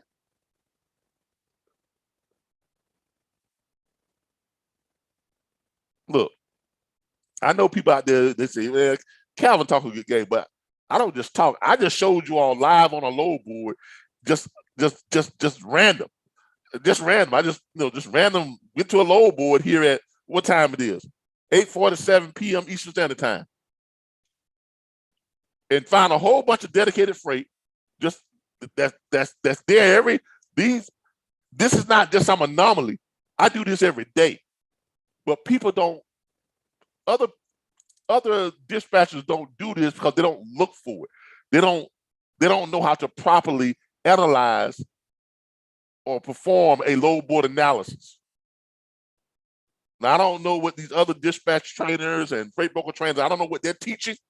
I don't know what they're teaching, okay?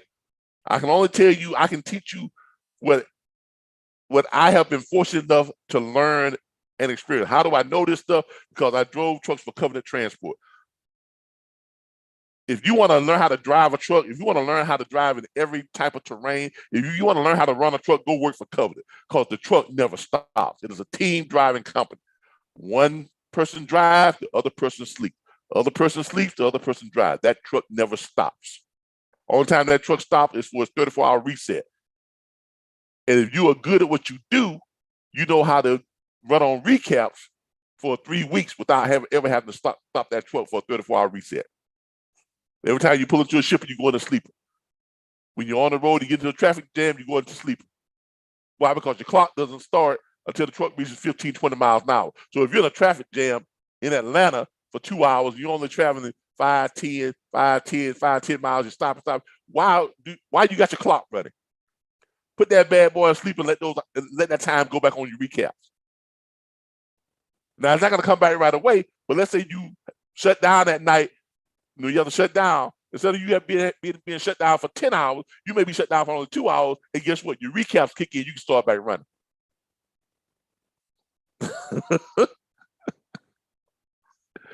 Look, I don't just teach this. I have done this. I do this for a living. Unlike a lot of freight broker trainers and dispatch trainers, they teach this and they never done it. They don't actually do it. I have been a team driver on a Covenant Transport, one of the most prolific long distance carriers out there. In the year that I was with Covenant, I hit every state at least 7 times. Every state, at least 7 times. How do I know this? Because I went back and checked my Facebook locale for the years I ran with Covenant, and it showed that I was in every state at least 4 times. Some I was hitting 7, 8, 9, 10, 11 times. But I've hit every state in the continental United States at least 7 times. That's a lot of driving, y'all. After Covenant, I got my own truck and started running my own truck.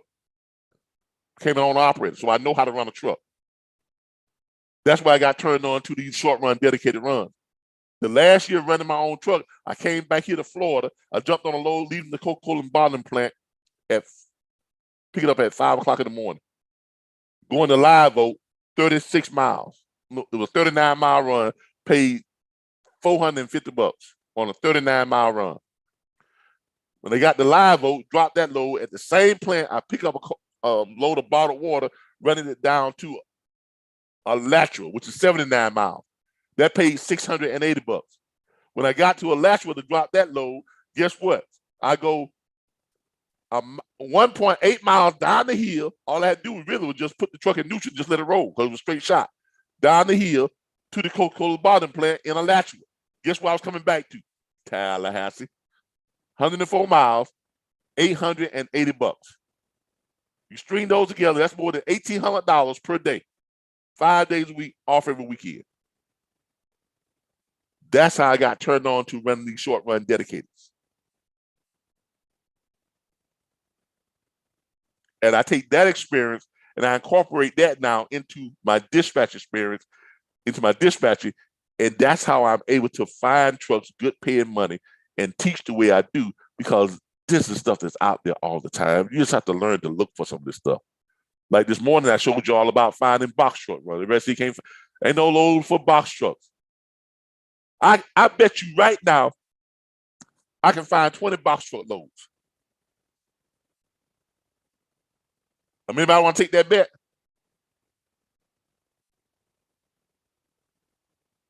Anybody want to take that bet? I can find 20 box truck loads right now. And I stay in Florida. But people say you can't make no money. Because the thing about box trucks is this. if you're looking for box trucks, if you're looking under the category of box trucks, I'm gonna show you all something. Let me get out of this. Let me go to my load map. If you're looking under the category of box trucks, you're not gonna find a whole bunch of box truck loads. Why? Because first of all, who posts the loads? Brokers, right? Brokers is the one that posts the loads. So if brokers are posting loads, brokers are the one who are setting the category for what loads, for what the loads are classified as, right? Well, aren't brokers normal? They're people just like everybody else, and like everybody else, brokers have tunnel vision. Okay, and let me show you what I mean. If I go in here and I look for box trucks, I'm gonna show y'all something. If I look for box trucks, all right, and I go and I click search.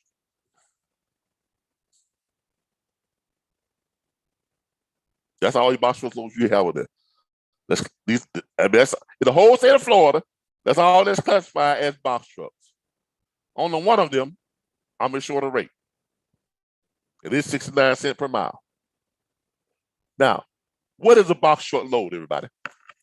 Now I'm gonna show you how other dispatchers don't teach this because they have not done this. They have not actually ran trucks and know what it takes to find the type of freight you need to find.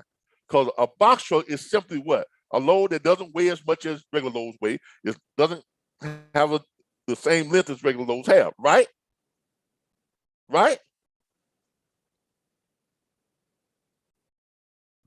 Do you all agree with that assessment? Right. Yes. All right.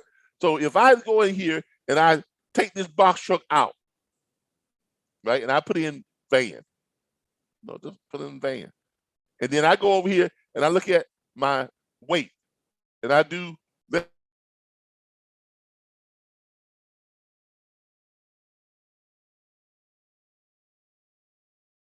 that's 10,000 pounds, right? Some pounds, but we're just gonna say 10,000 pounds, right? Now, if a load is weighing less than 10,000 pounds, there's not very much chance that it's gonna be longer than what? Than 30 feet, right? So there's no need to put in that. So I just still say all, because if it's less than 10,000 pounds, there's a small percentage of loads that weigh less than 10,000 pounds that going on a dry van that's gonna be longer than 30 feet, right? Anything less than 30 feet can go on a box truck, right? Do y'all agree with me? Yeah. Anything less than 30 feet in length, unless it's some type of roll or something that sticks way out, or lumber or something like that. And most loads on dry vans that are less than 10,000 pounds, they're boxes or pallets or something like that that can easily fit on a box truck. So when you're looking for box trucks, you just have to look for what fits that category. Now, if I do that and I do a search,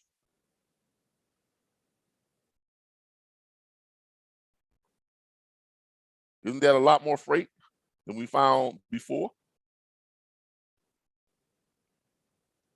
And these are all just basically short run loads too, by the way. Most of them are. But isn't that more freight? And you got these on here that are much more than what? 69 cents a mile, right? And I guarantee you all these lanes down here are paying much more than that 69 cents a mile too. So if I go over here and I look at, let's get rid of this. If I go over here and I look at what the lanes are paying, let's say let's look at some of this like Jacksonville to St. Louis for a van, right? Let's look at that one. Let's check that lane out.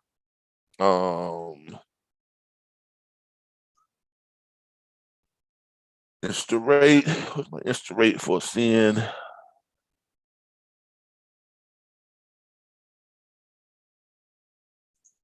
Let's check that lane out. Now, this is one of the tools that I'm going to be adding to the back office. This lane rate calculator. So it pulls up here.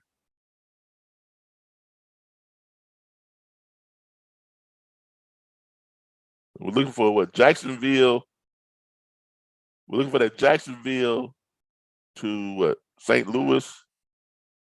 Yeah, looking for Jacksonville to St. Louis. Yeah.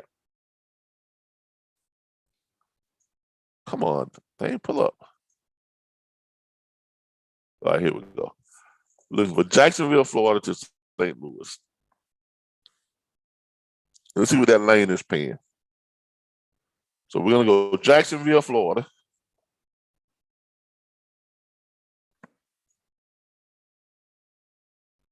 To St. Louis.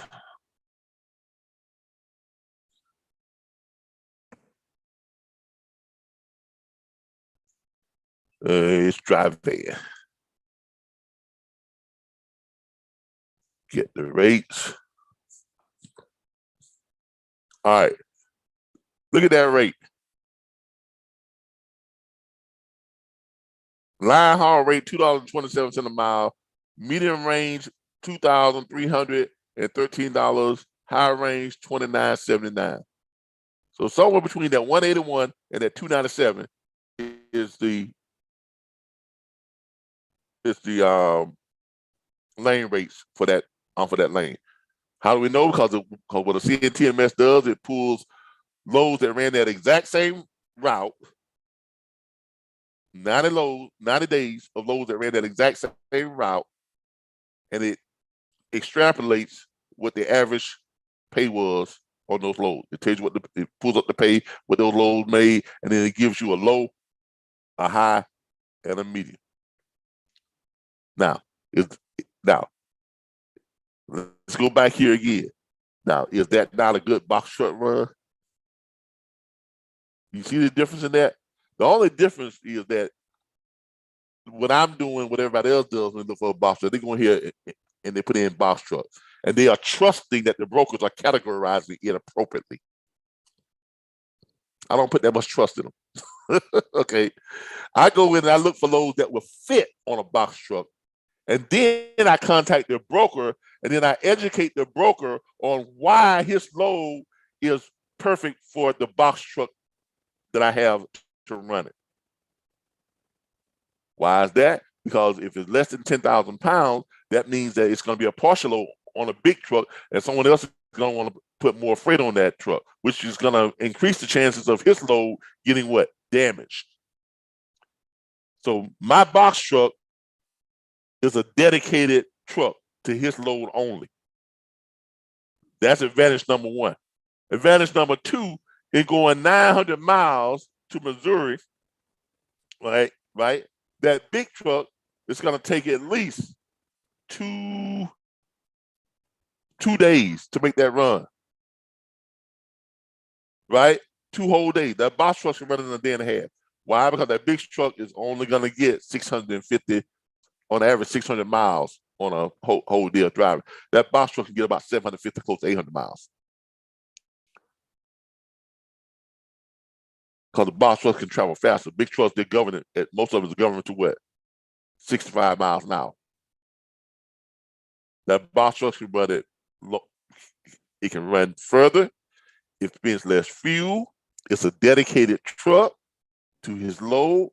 All these are benefits of that you can give that broker, reasons you can give that broker to put that load on your box truck, because it fits. It'll get it there. It's a dedicated truck to his load only. Are all these not good reasons for him to put that load on your box truck? The only reason why it's not listed because he didn't have the foresight to do what you as a professional dispatcher is going to do, and that's properly analyze the load board. Load analysis. That's why I call it load analysis. So have I just effectively in 10 minutes solved the box truck problem? Did I effectively in 10 minutes solve the problem of finding your carriers good dedicated freight and making them between $400,000, $600,000, $700,000, $800,000 a year? Yeah. Did I effectively show you all how you can set your income for the entire year and go ahead and give yourself a pay raise in just a matter of minutes? Yes, sir. Look, this industry is, oh my God. I tried my best to express to you all how bountiful this industry is if you do it the right way. Now you all are seeing why I've been so successful in dispatching freight in this industry, period. Because I don't just look at things for the face value. I've learned that you need to know how to analyze these load boards. You need to know how to think outside the box. You have to learn how to do what the other freight brokers or dispatchers or owner operators have to do what they are not doing. Okay, for a little bit more work up front, and it didn't take us long. It took us all of what? 10, 15 minutes for me to solve two major problems. And I've always told y'all, all this part of the industry is if you solve a problem, you make money. And we just solved two major problems real quick, fast, and in a hurry, and showing you how you can make a lot of money doing it. Did we not?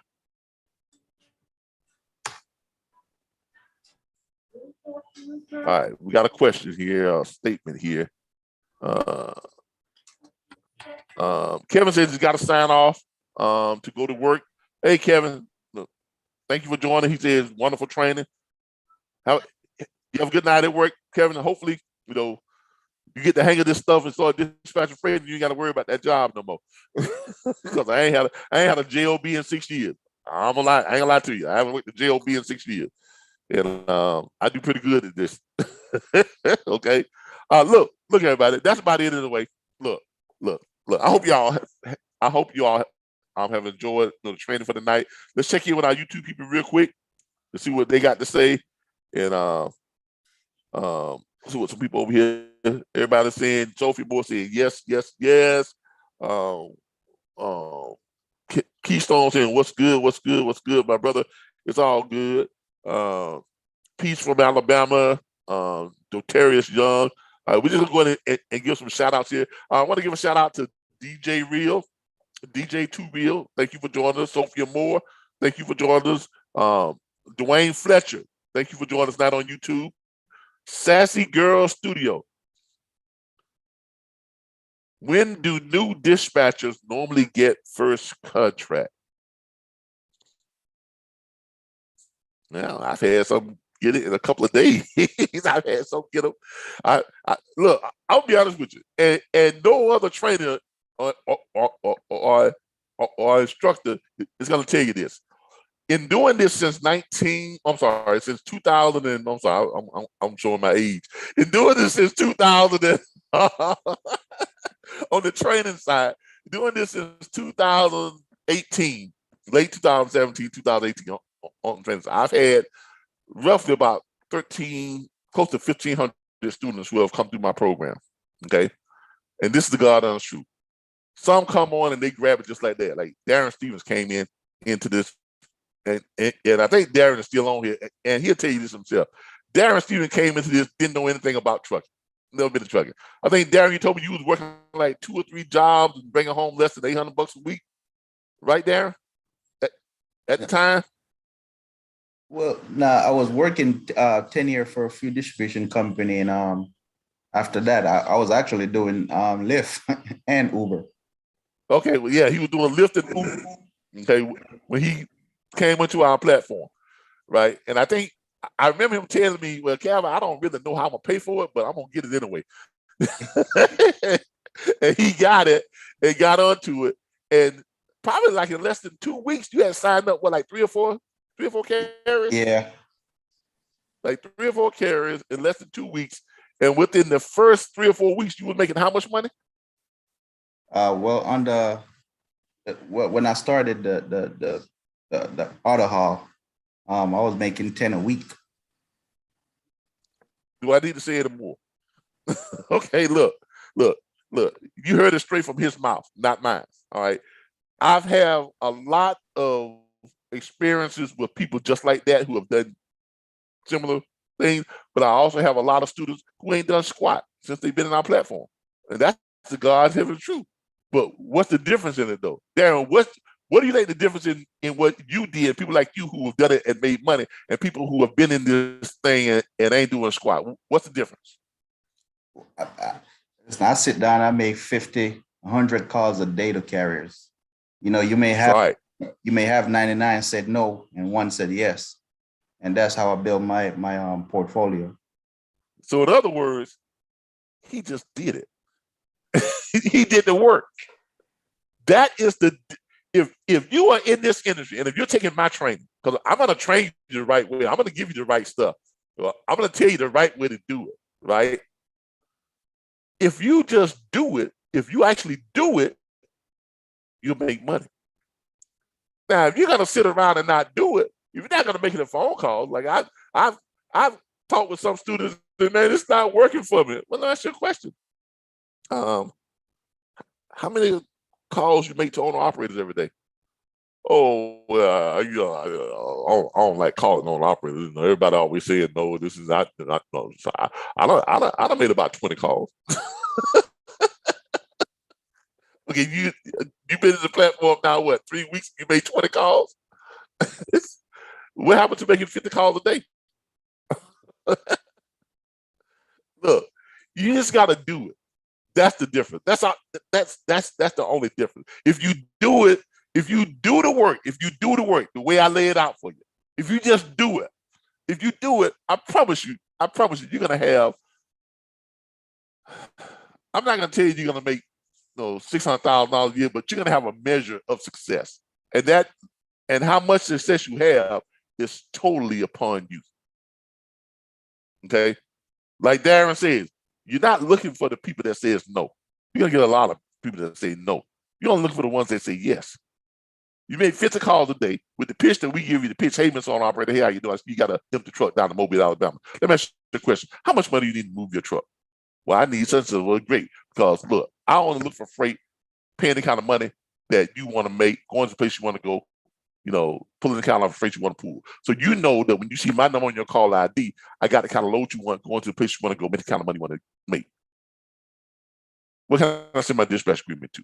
Now, if you hit 50 owner operators with that pitch every single day, and if you only got one, matter of fact, let's break it down to 1 every 100. So every 2 days, you got 1 owner operator to agree to sign your dispatch agreement. So you, on average, you get about 3 owner operators per week. By the time you get through your second week, you got 6 owner operators. The average owner operator is going to run, the average load is going to run about 750 miles. So let's just say 700 miles. It takes the owner operator at least a day and a half to run 700 miles. So you're going to run about 4 loads per week. The average load pays about $1,400, which is about $2 per mile. So that's $1,400 per load. Listen to me now, $1,400 per load. Let me break out my calculator again. Because I want y'all to see this.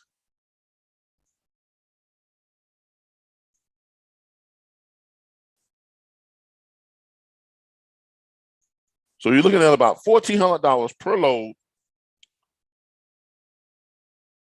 $1,400 per load. You're charging 10%. There's $140 per load on average.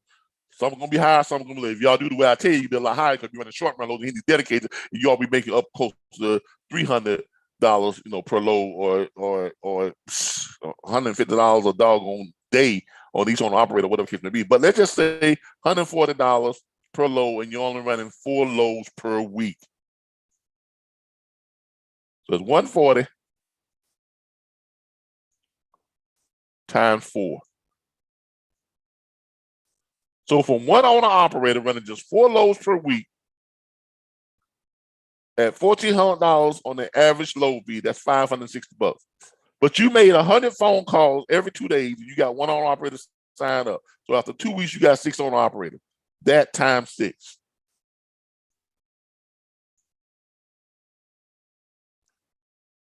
If you do the work, by the time you complete your 2nd or 3rd week, you should be looking at something around there per week. And if you just stop right there, times 52 weeks of the year, you're over $100,000 a year.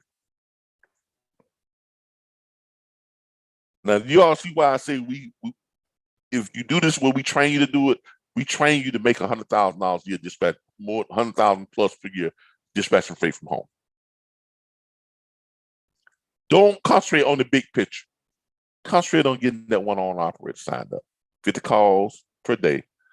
One owner operator signed up every 2 days. Every 100 calls, one owner operator. That's a terrible closing percentage, by the way. 1 out of 100. That's terrible. Terrible. So if you suck at this, and if you stop collecting owner operators after 2 weeks, you got enough owner operators to make you $174,000 a year. Now, if you keep scaling your business, oh my God. Oh my God. You're going to wind up being another me. You just keep scaling your business. Every 5 owner operators you get, you dispatch them for. For every 5 you get, you hire yourself a dispatch agent and you give them those 5 owner operators. And you pay them 6%, you keep 4%. You can go back out and do what you're good at. Get yourself 5 owner operators. And just keep repeating that process. Little simple baby steps. It's simple.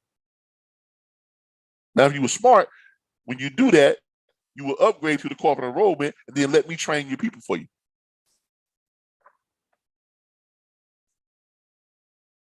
You concentrate on scaling and running your business. Let me worry about training your people. Look. All right. We've done enough for the night. I think I proved my point for the night on tonight's training. Look, everybody. I appreciate y'all. I thank you all so very much. As always, we do this to shed light on our training program. Our training platform. We have the only. Okay, the RBBS Logistics Learning Center is the only actual logistics freight broker and dispatch agent vocational school in the country that offers guaranteed career placement. Okay, students can register with us on our website at theRBBSLLC.com for our actual school located here in Tallahassee, Florida. Our campus. There's a little snapshot of our campus. We have pictures on our Facebook page and all that type of stuff. You can come to our website and you can register. You can apply for financing on your financial aid. The cost to attend our school, our vocational school, is $7,500. That's the tuition. Okay. We have lenders in place who are willing to evaluate you for financing. They work with credit scores as low as 580. And as long as you have debt-to-income ratio less than 40%, not more than 40% on your debt-to-income ratio, they will approve you up to $50,000 in tuition funds. Now, our school only costs $7,500. Included in our tuition is your air travel or bus fare or rental car to get here and back. And we will pay for up to an SUV. We'll do economy class air fares that we pay for. We pay for both Greyhound and Megabus if you decide to come by bus. Also included is your hotel expenses and your hotel accommodations while you're here, the whole 2 weeks you're here. Also included are 3 restaurant meals per day while you're here.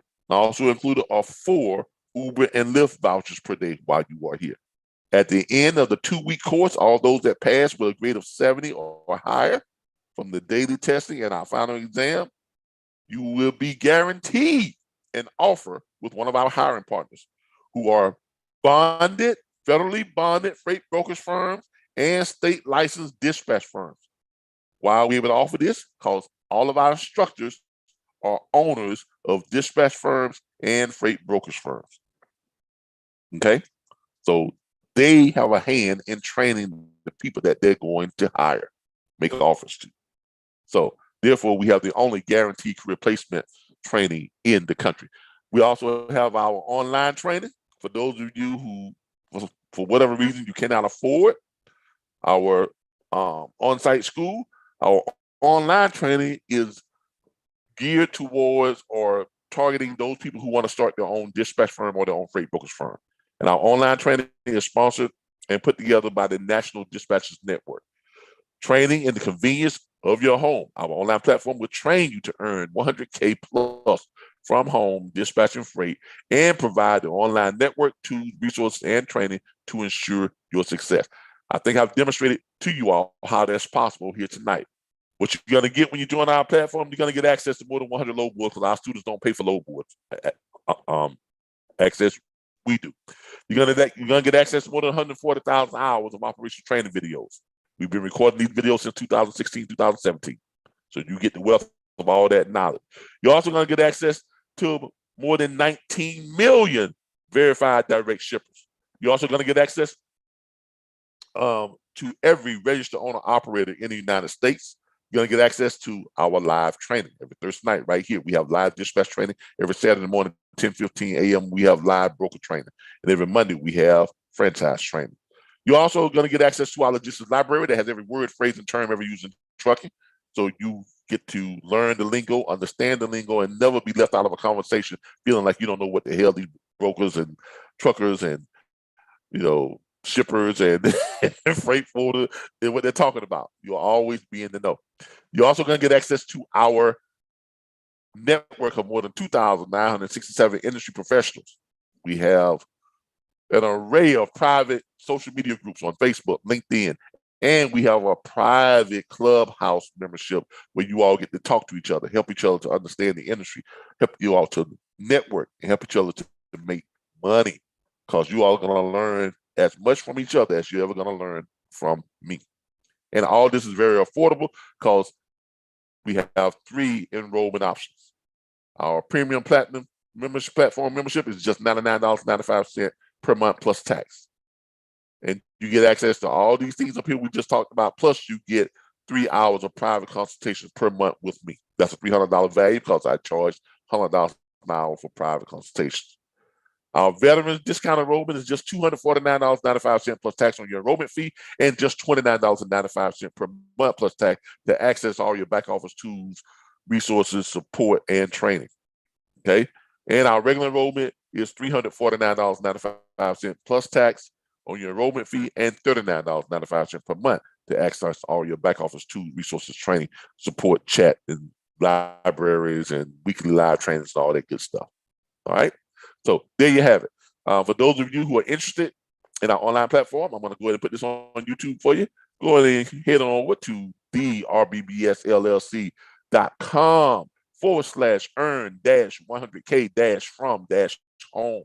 I'm going to put this right over here on our YouTube channel. So you all who are joining us on YouTube, you can have it and you can go and take a look at it. And if you decide you want to join us, feel free to go ahead and join, and we'll be glad to have you all in our live program. All right. Thank you, everybody. I appreciate you all for joining us. Thank you, Michelle, for joining me.